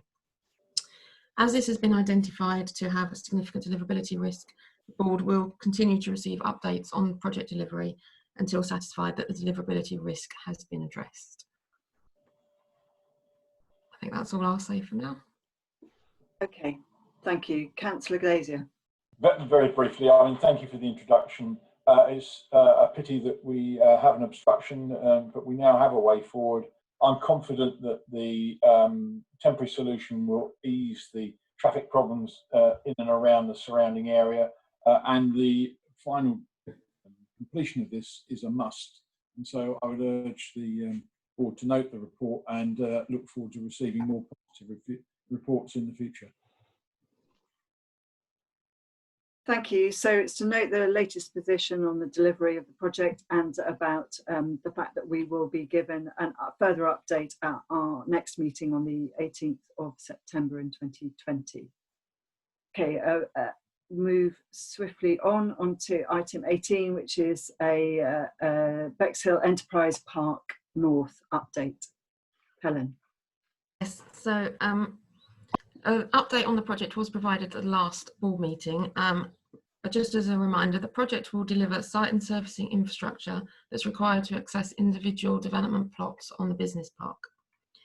When the business case came forward for funding approval, it was noted that outline planning approval was granted in May 2018 for 33,500 square metres of employment floor space with associated roads and ancillary infrastructure and services.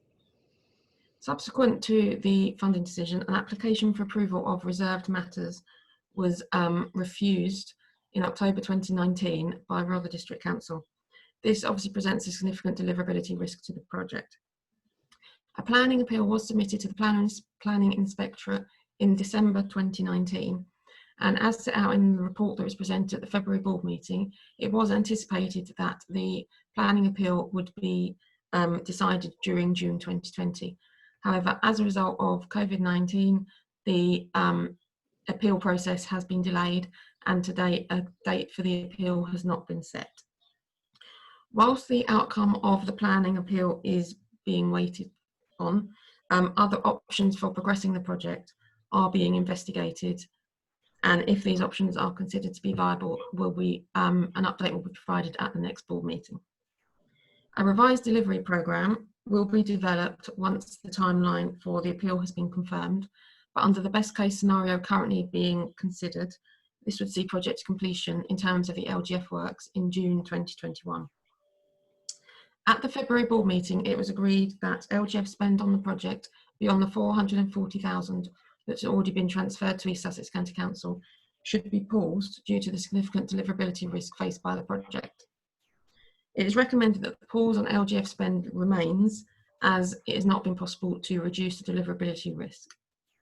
A further update will be provided to the board in September 2020, which will confirm either the outcome of the planning appeal or will set out the timetable for the appeal being heard. Thanks, Helen. Councillor Gazier. Thank you. I don't want to take up too much time with the board, but it's really important to say how vital this is to the area. The works that have been put in place for the North Bexhill access road now needs this final section. Really disappointing that the planning issues haven't been able to be resolved. I'm still hopeful that they can be and that an alternative position will be found.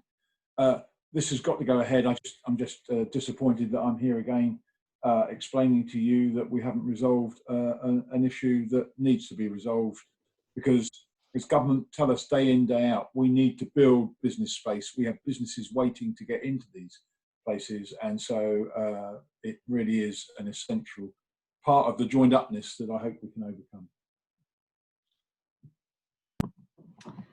Thank you. Okay, so we are asked as a board to note the latest position and then also agree that LGF spend on the delivery of the project beyond the 440,000 already agreed, already transferred to East Sussex County Council should remain paused until planning consent has been granted.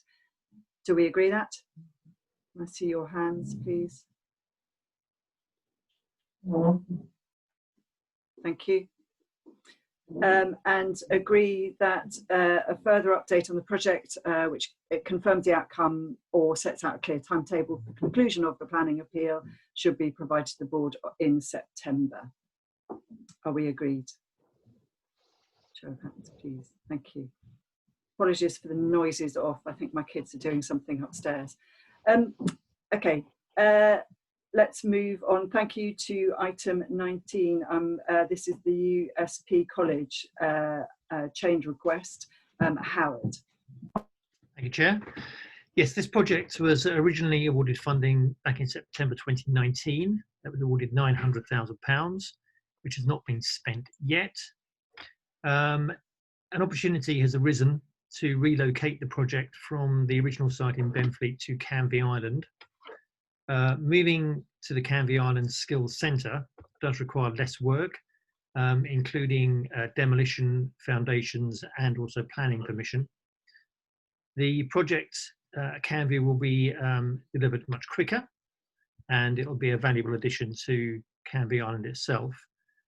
The college has reduced its capital funding contribution from the original 900,000 it was going to put into the pot to 350,000, although the college will still make available £216,000 for revenue costs.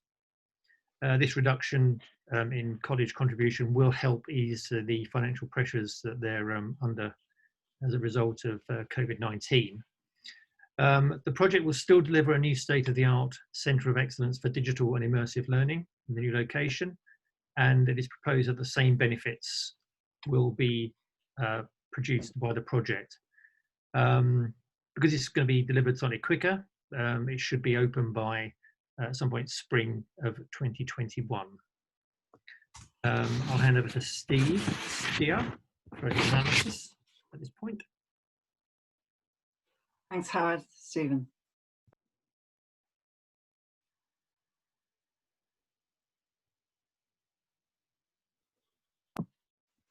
Or maybe he's not here. I mean, obviously all of the details are in the report, so I'm hoping that that you have all had a chance to read it. So if Stephen isn't able to get back on, I'm going to suggest we continue on. Rhiannon, that would be, oh, you are here. Sorry, apologies, I was having technical issues, as is the way. Sorry, thank you very much. The original business case that we reviewed back in July 2019 was based on a scheme cost of just over 2 million, and the allocation from the local growth fund was just under 2 million, and therefore the scheme was exempt from the need for full monetised economic appraisal. And that did reduce the certainty of value for money, but we were satisfied that it was an overwhelming strategic case, and that the deliverability risk regarding the planning permission having not yet been secured was flagged. But it was our assessment that the scheme presented high value for money with that there was a low level of certainty. As a result, the changes in the scope, the project outcomes are not changing, and the setup contribution is not changing. And given that the facility will be at a different location, clarification has now been provided that the scheme promoter that location is well connected by public transport. Moreover, the use of the new location at Canvey Skills Centre means that there are no planning requirements. So the removal of the deliverability risk and the fact that the scheme costs and impacts are not changing significantly means that our certainty for value for the money, the certainty of high value for money of the scheme increases. But again, we flagged that there is no full monetised economic appraisal. Sorry for the delay. No worries. Thank you. Okay, so we are being asked to approve the change of location for this project, which has been assessed as by the ITE as presenting high value for money with medium-low certainty of achieving this, subject to written confirmation that college has completed the acquisition of the Canvey Island Skills Centre. Do we approve that? To your hands, please.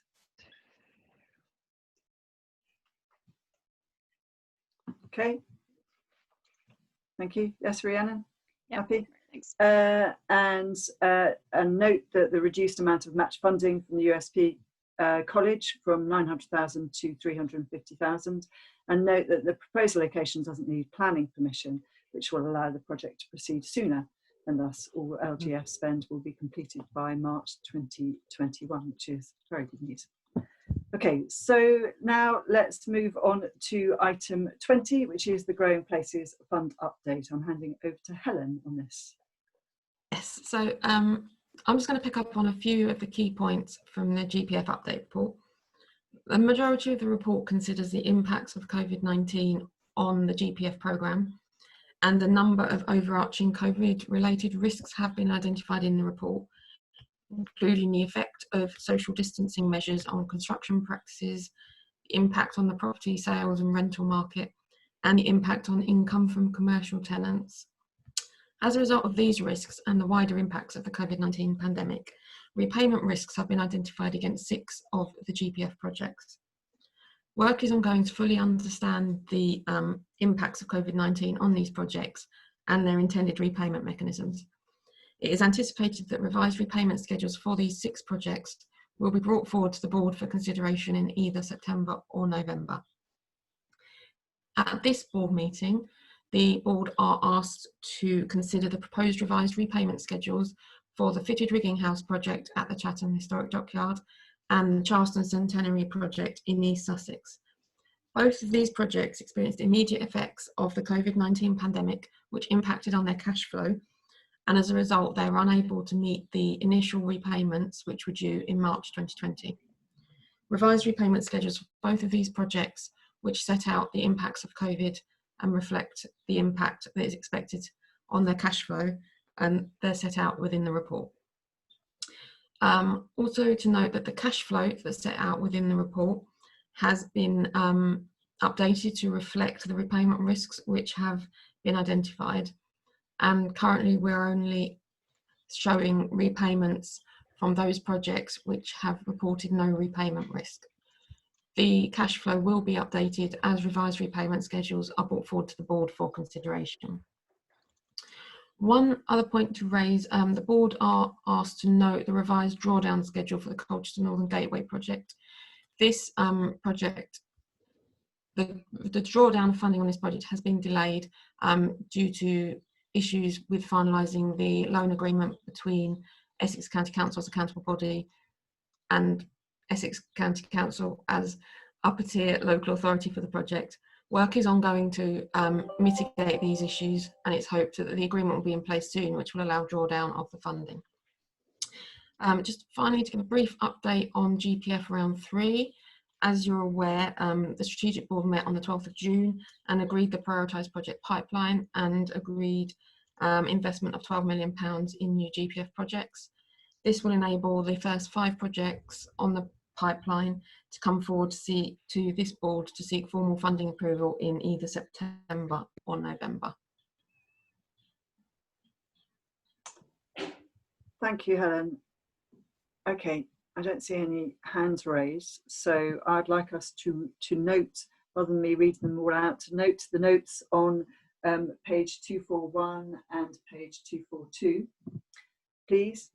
And so we are being asked to approve the revised payment schedule for the fitted rigging house project and agree that despite repayments not being made in line with the original repayment scheme, no interest will be charged on the loan. Do we approve that? Show of hands, please.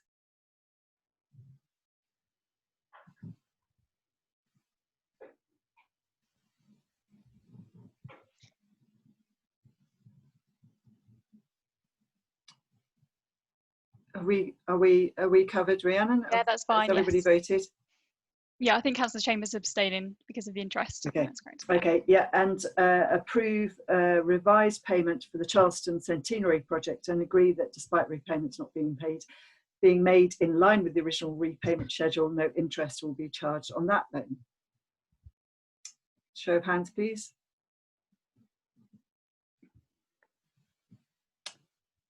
Okay, Great. yeah, thank you. And as I say, note the other things on page 242. Right, item 21, which is I'm going to hand over to Suzanne on the operational activities of the Secretariat. But before I do that, I do want to say thank you to all of the staff of the LEP, as I did at the beginning of the meeting, for dealing with really extraordinary times that we're all working under at the moment, and the extraordinary pressure that they have been under, juggling both all the workload and all of the things that we're all trying to do at home as well.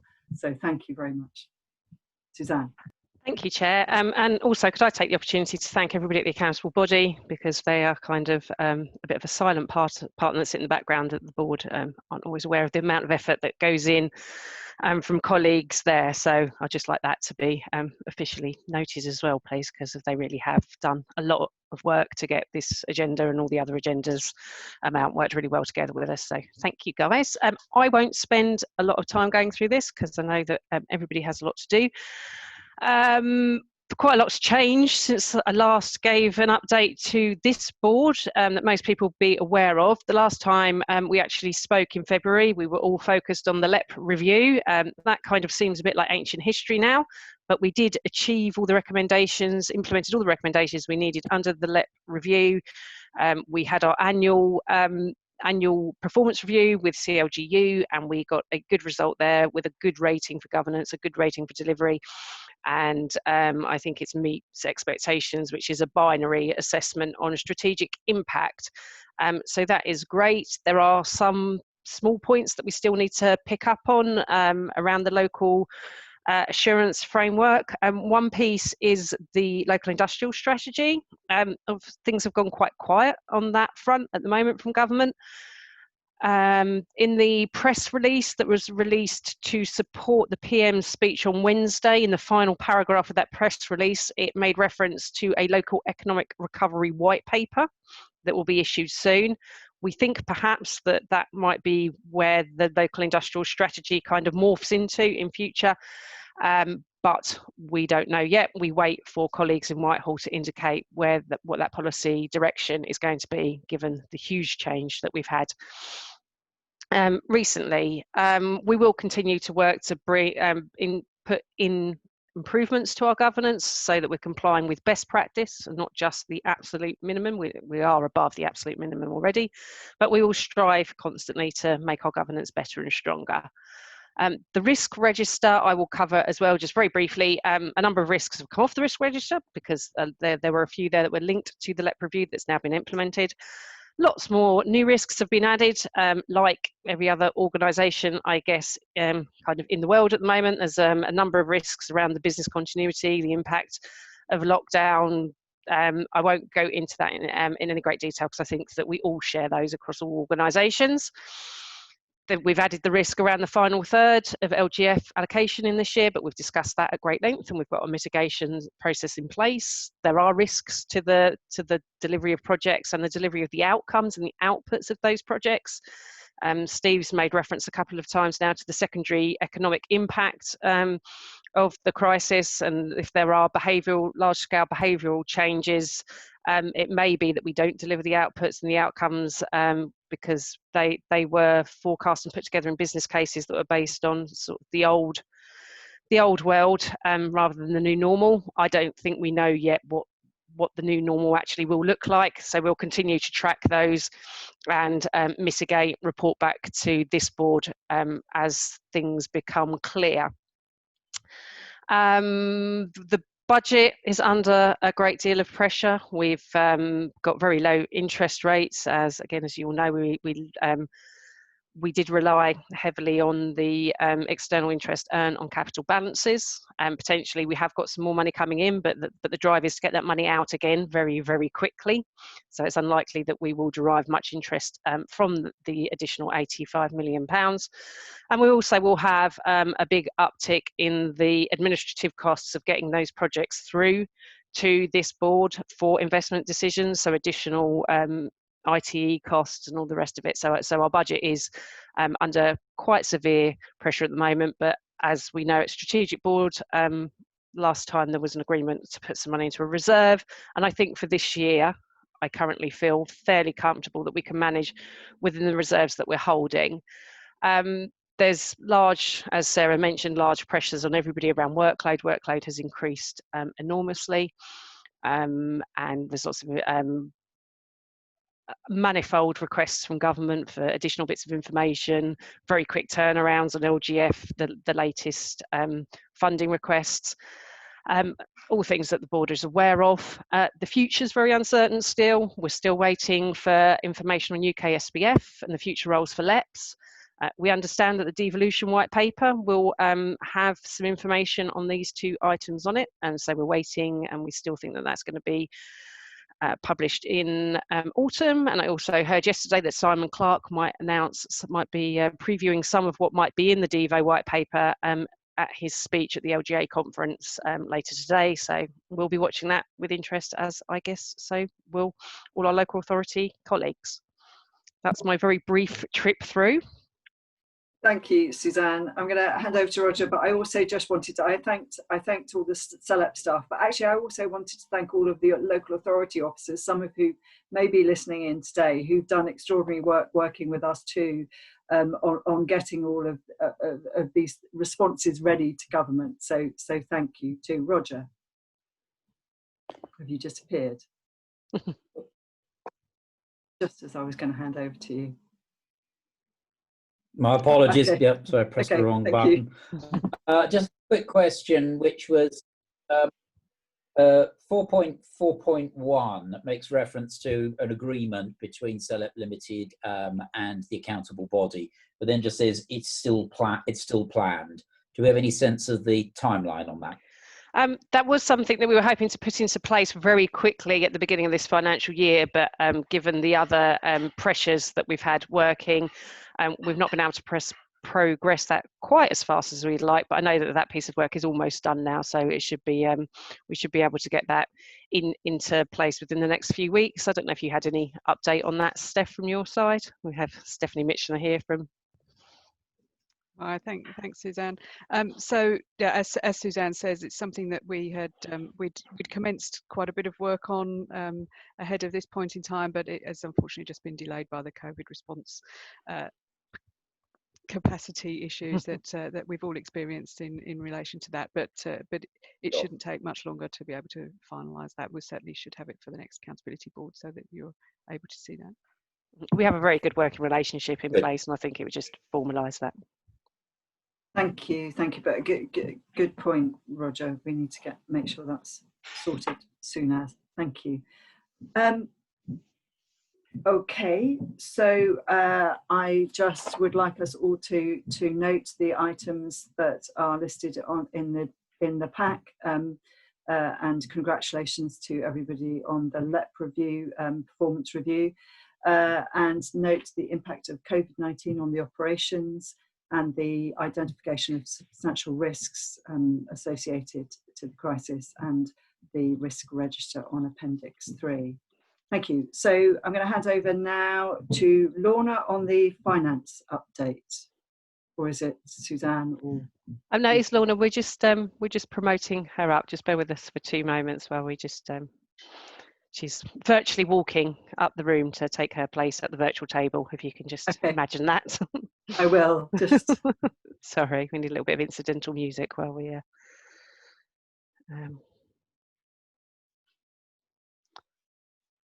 Oh.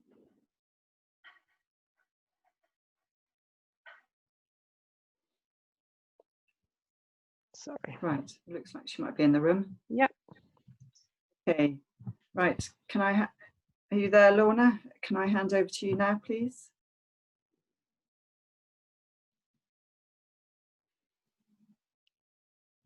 Can see the name, but can't see the person.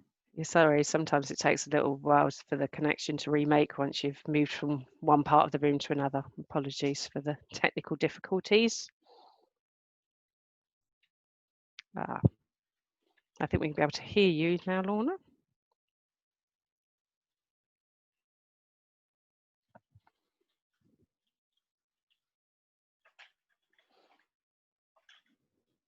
Hello, Lorna, can you? We can't hear you, Lorna.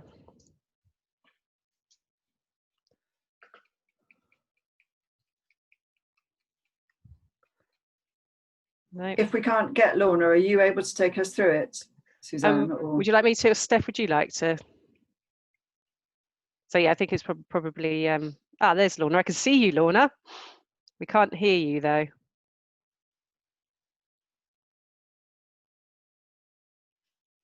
No, we still can't hear you, Lorna. Maybe Steph, would you be able to pick up? Or I'm happy to. Hello. Hello. I mean, Lorna looks as though she's speaking, but no, we can't. No, we can't hear you, Lorna. So Apologies. Let me run to the paper then. Lorna will have clearly set out in the paper, as you will see, alongside the overview and the recommendations that that we are setting out the provisional outturn for the 2019-20 position. You can see that in table 1 on the report. In interest of time, I think the key issues to highlight are the ones that relate to the items that require approval from you today.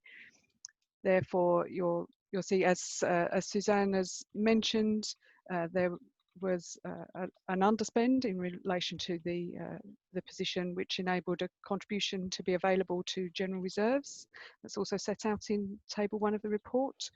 Therefore, we're seeking your approval to make that contribution of £579,000 today.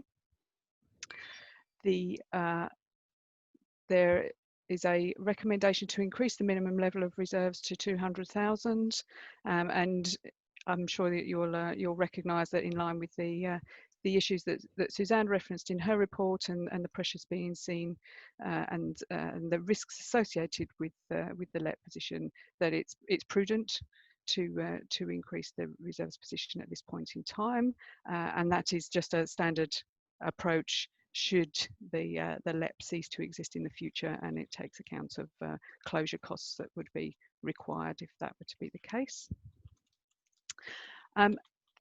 You'll also see in the report within table 6 the information about specific grants, and across table 5 and 6, the information about specific grants and the revenue budget that's been updated for 2021, and the information in relation to the capital grant position, as we've heard today, in terms of the updates relating to grants for the Growing Places Fund and the Local Growth Fund. The grant details are set out for the Growing Places Fund in table 8. You can see here that there's a requirement to approve the specific applications of the grant funds set out there for the different elements relating to the pipeline of projects, the sector support skills funding, and the COVID-19 related funding for Skills Fund, the Business Support Fund, and for the contingency for the Local Growth Fund, as was previously discussed and agreed through Strategic Board. And the contribution to reserves to support the CELEP Secretariat budget in here set out for 21-22 and for 2022-23 at £1 million that supports the running costs through the revenue elements of the Growing Places Fund. There's an item in here relating to the Local Growth Fund Contingency Fund, and to this report seeks the requirement to approve the transfer of that funding to support the Growing Places Fund's pipeline of projects to the extent of £3.596 million. And the other items to highlight in here today are in relation to the business cases that have been agreed today or as part of future reports, are recognised in the updates as we bring them through, and therefore to note that all Growing Place Fund allocations have been in line with the board's approvals to date, and that the CELEP assurance framework is required to apply to all of the financial framework, and the accountable body sets out the assurance for you in that respect, and provides the confidence for you that that assurance framework is being followed appropriately. The COVID-19 Skills Fund and the COVID-19 SME Business Support Fund are set out here, and you'll see that you're asked to note that as part of the recommendations to to approve the criteria for the allocation of those funding streams going forward. Again, this sits alongside the existing CELEP assurance framework, and that the proposed drawdowns from reserve are set out here, and will continue to require appropriate approval from board as we progress through the financial year. I think they're probably the only items to highlight. I don't know if Lorna is able to contact us now. Lorna. You hear me now? So apologies for that. I'm not quite sure what's going on with my headphones. If there was anything else you needed to add, then I'm thank sure you for that, covering that, Steph. I think the only additional point that I would make is just to highlight where there's quite significant risk, particularly with the ongoing future budget position for the CELEP, because of the fact that historically we've relied so much upon receipt of external interest. I think, as Suzanne briefly mentioned in her update earlier, and we've obviously had to revise the 2021 budget down significantly to take account of that big reduction in external interest to be received, and obviously in future years we will be looking to place reliance on that additional contributions to be made into the reserve to support the budget ongoing.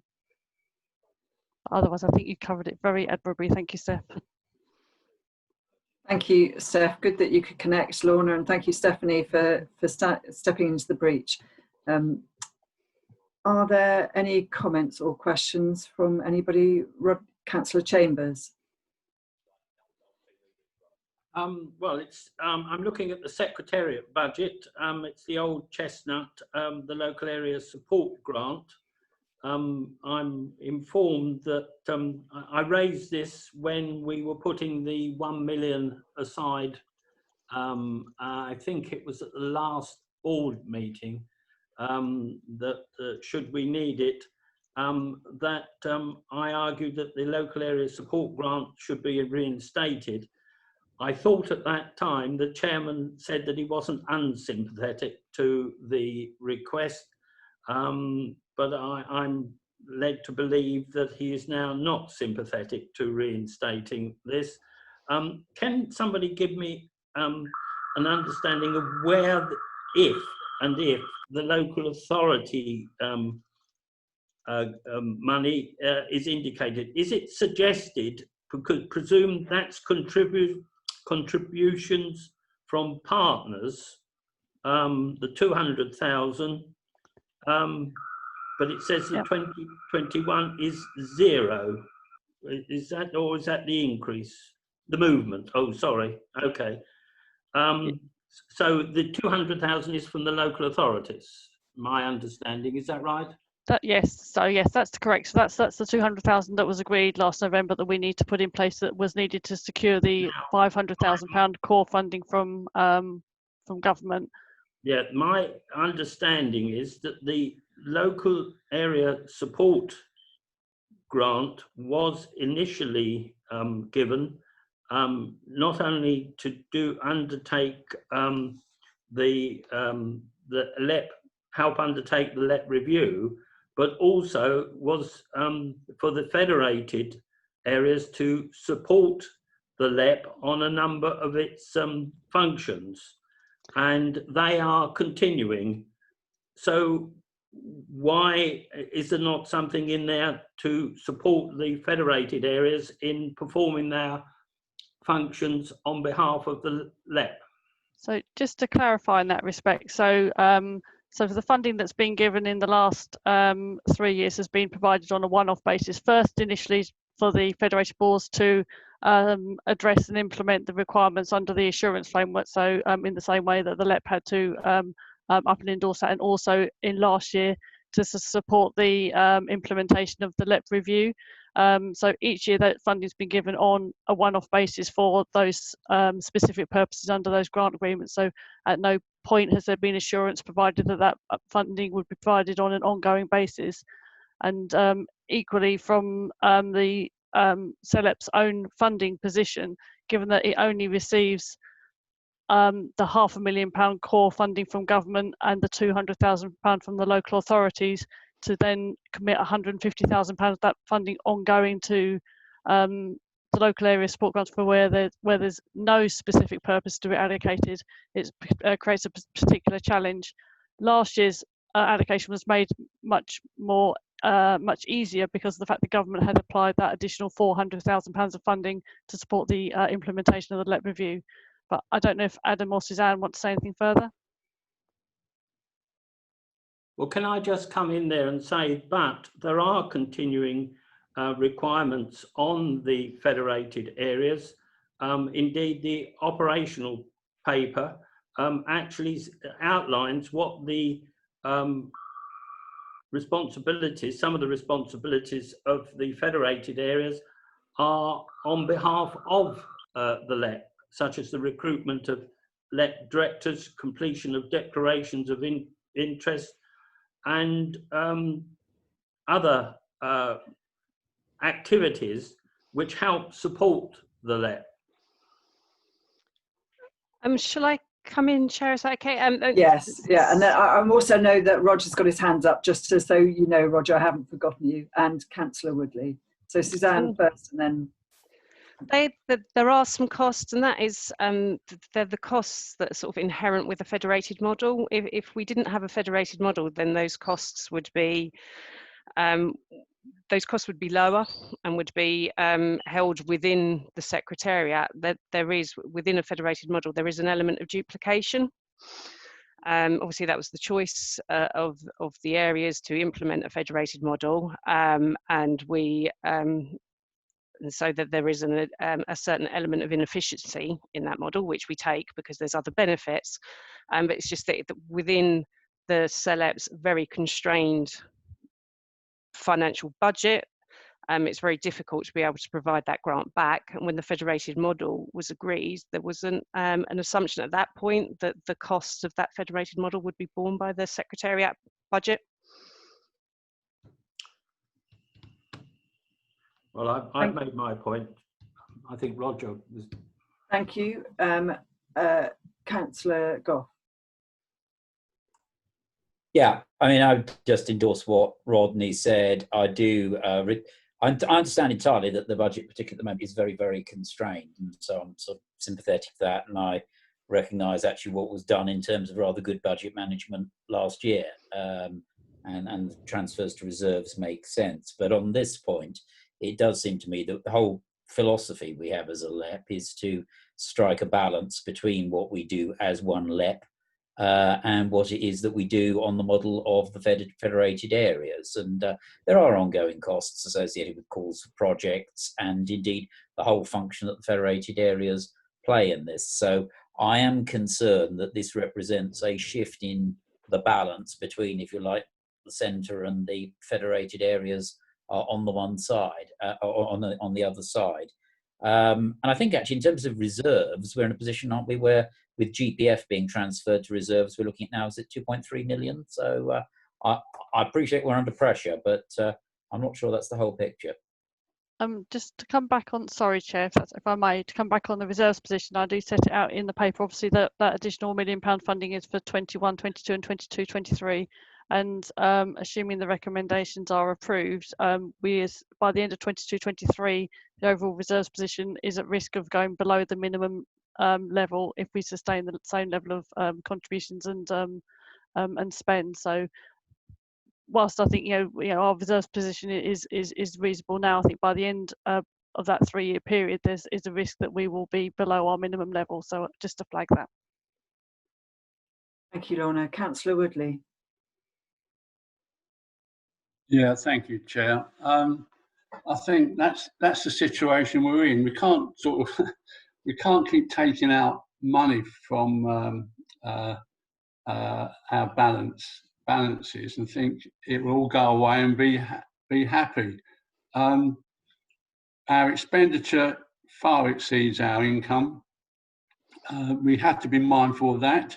We also have to be mindful as six authorities, do we need to increase our contributions to make sure that the LEP survives financially? Now, we look at what we've achieved as a LEP, going looking back, what monies are coming forward. We should really appreciate what our Secretariat has done and what it's achieved with the very small salaries that cost that we pay out.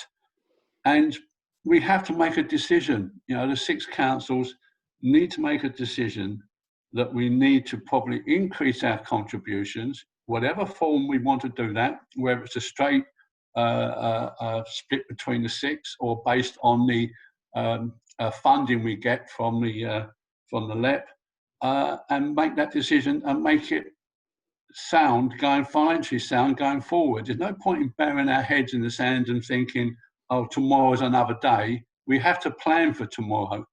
And financially, that means financially as well as anything else. So let's be careful of that. Let's be mindful of that. And maybe what we need coming through in September is a plan of what contributions from our partners, which is us, we need to make sure we've got sound financial management going forward. Thank you, Chair. Thank you, Councillor Woodley. Adam, you turned your mic on, so I didn't know whether it was because you wanted to say something. I think it's just because I came back into the meeting. Okay. There's probably, I mean, it probably would be remiss for me to not say anything. I think the paper summarises the position really well, and Lorna and the accountable bodies position is well articulated and clear.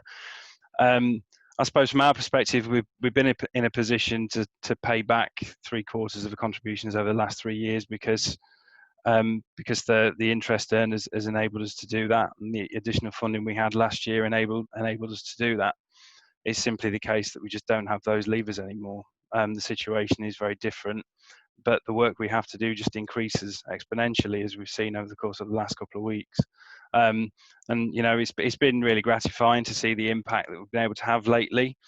And you know, we'd obviously all want that to continue strongly. So I think if we're in a position down the line if there was funding from government that exceeded what we currently have, then we can have a different conversation about it, because of course, you know, it is in our nature to want to support wherever we can. You know, we've always kept the levels at a minimum. They haven't increased in the 10 years that they've been there, and we've got no intention of increasing them. But you know, it puts us in a fairly powerless position if we were to have to pay back that 150k, simply because that's a good 10% of our budget. And I'm sure it wouldn't take much reading of those papers to realise that interest drop off in this financial year is likely to hit our budget to the extent of 600,000 or thereabouts. So yeah, I mean, I don't know, I can't really add much to what Lorna's already said, Sarah, except really to say that, and just to indicate that if we did have any further injections of support from government, obviously, as you can expect, we would reflect that straight away in the way that we organise the finances. Thank you, Adam. And it's also true to note that at the strategic board meeting, we did say that there was going to be a working group looking at the Secretariat as well to examine all of some of those issues in terms of the way that we deliver everything. So in some ways, you know, we should be also thinking about what that is going to be delivering over the next little while. So I just wanted to remind ourselves of that issue. So I think that we have a few things to vote on now and to comment. I note that Councillor Glazier has had to leave because he's had to go to another meeting. So unless there are other comments that people want to make, I'm going to take us through the voting now on the recommendations. So the first one is to approve the provisional outturn for the LEP revenue budget for 2019-20 in Table 1. Is that approved? Can I see your show of hands, please?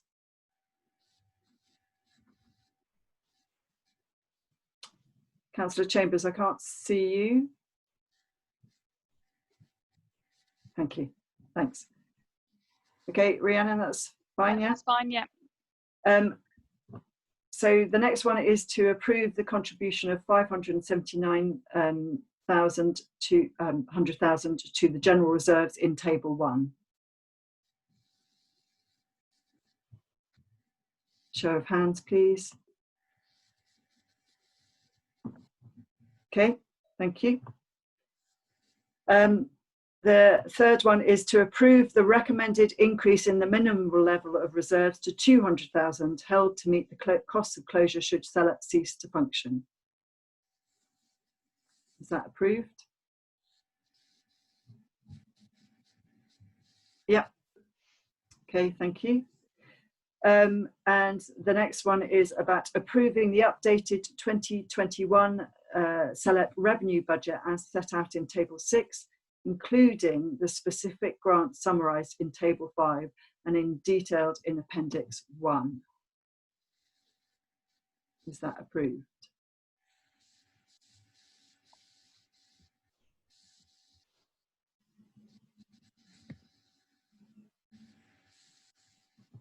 Yeah. So we've got Councillor Chambers, Councillor Hebb and Councillor Woodley voting on that one. I can't see Councillor Finch. Councillor Finch, are you still there?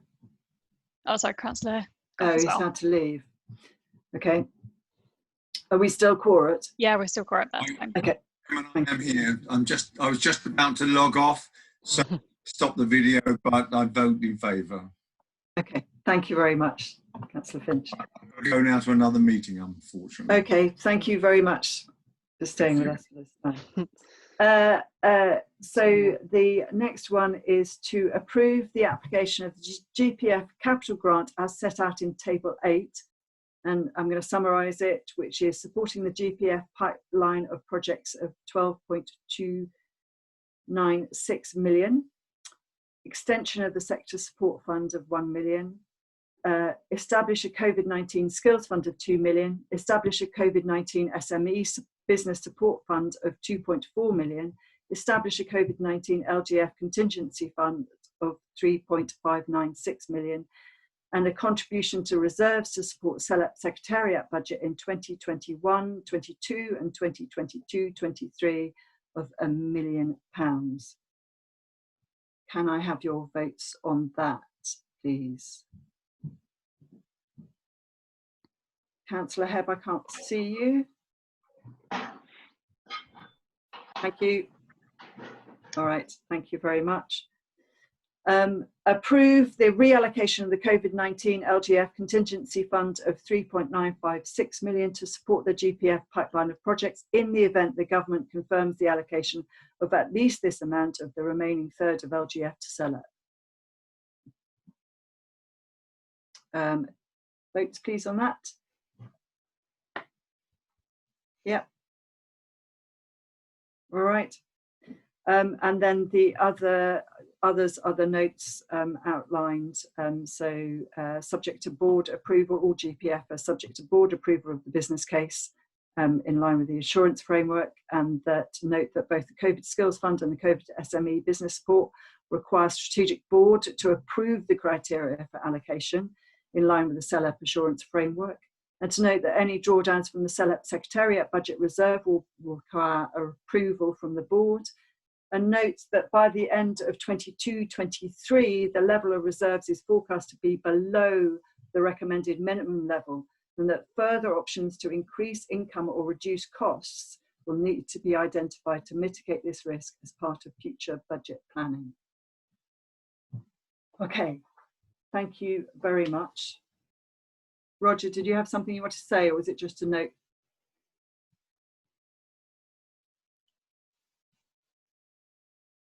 Nothing additional, Chair.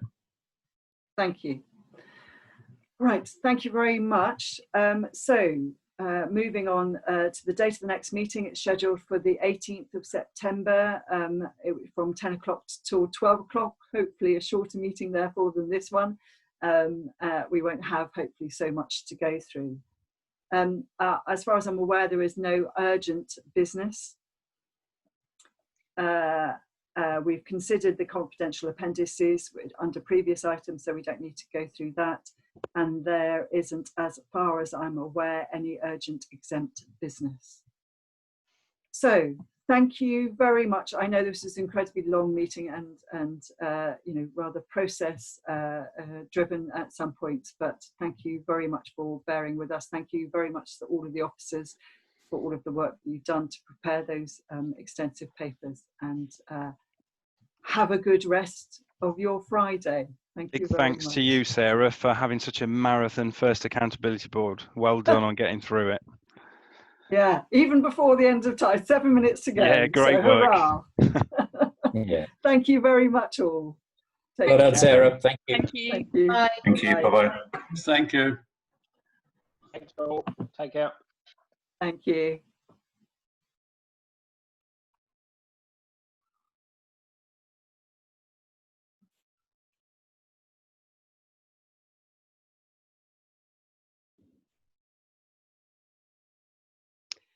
Hey, Amy, did you want to kill the meeting, and we'll hope that the recording worked?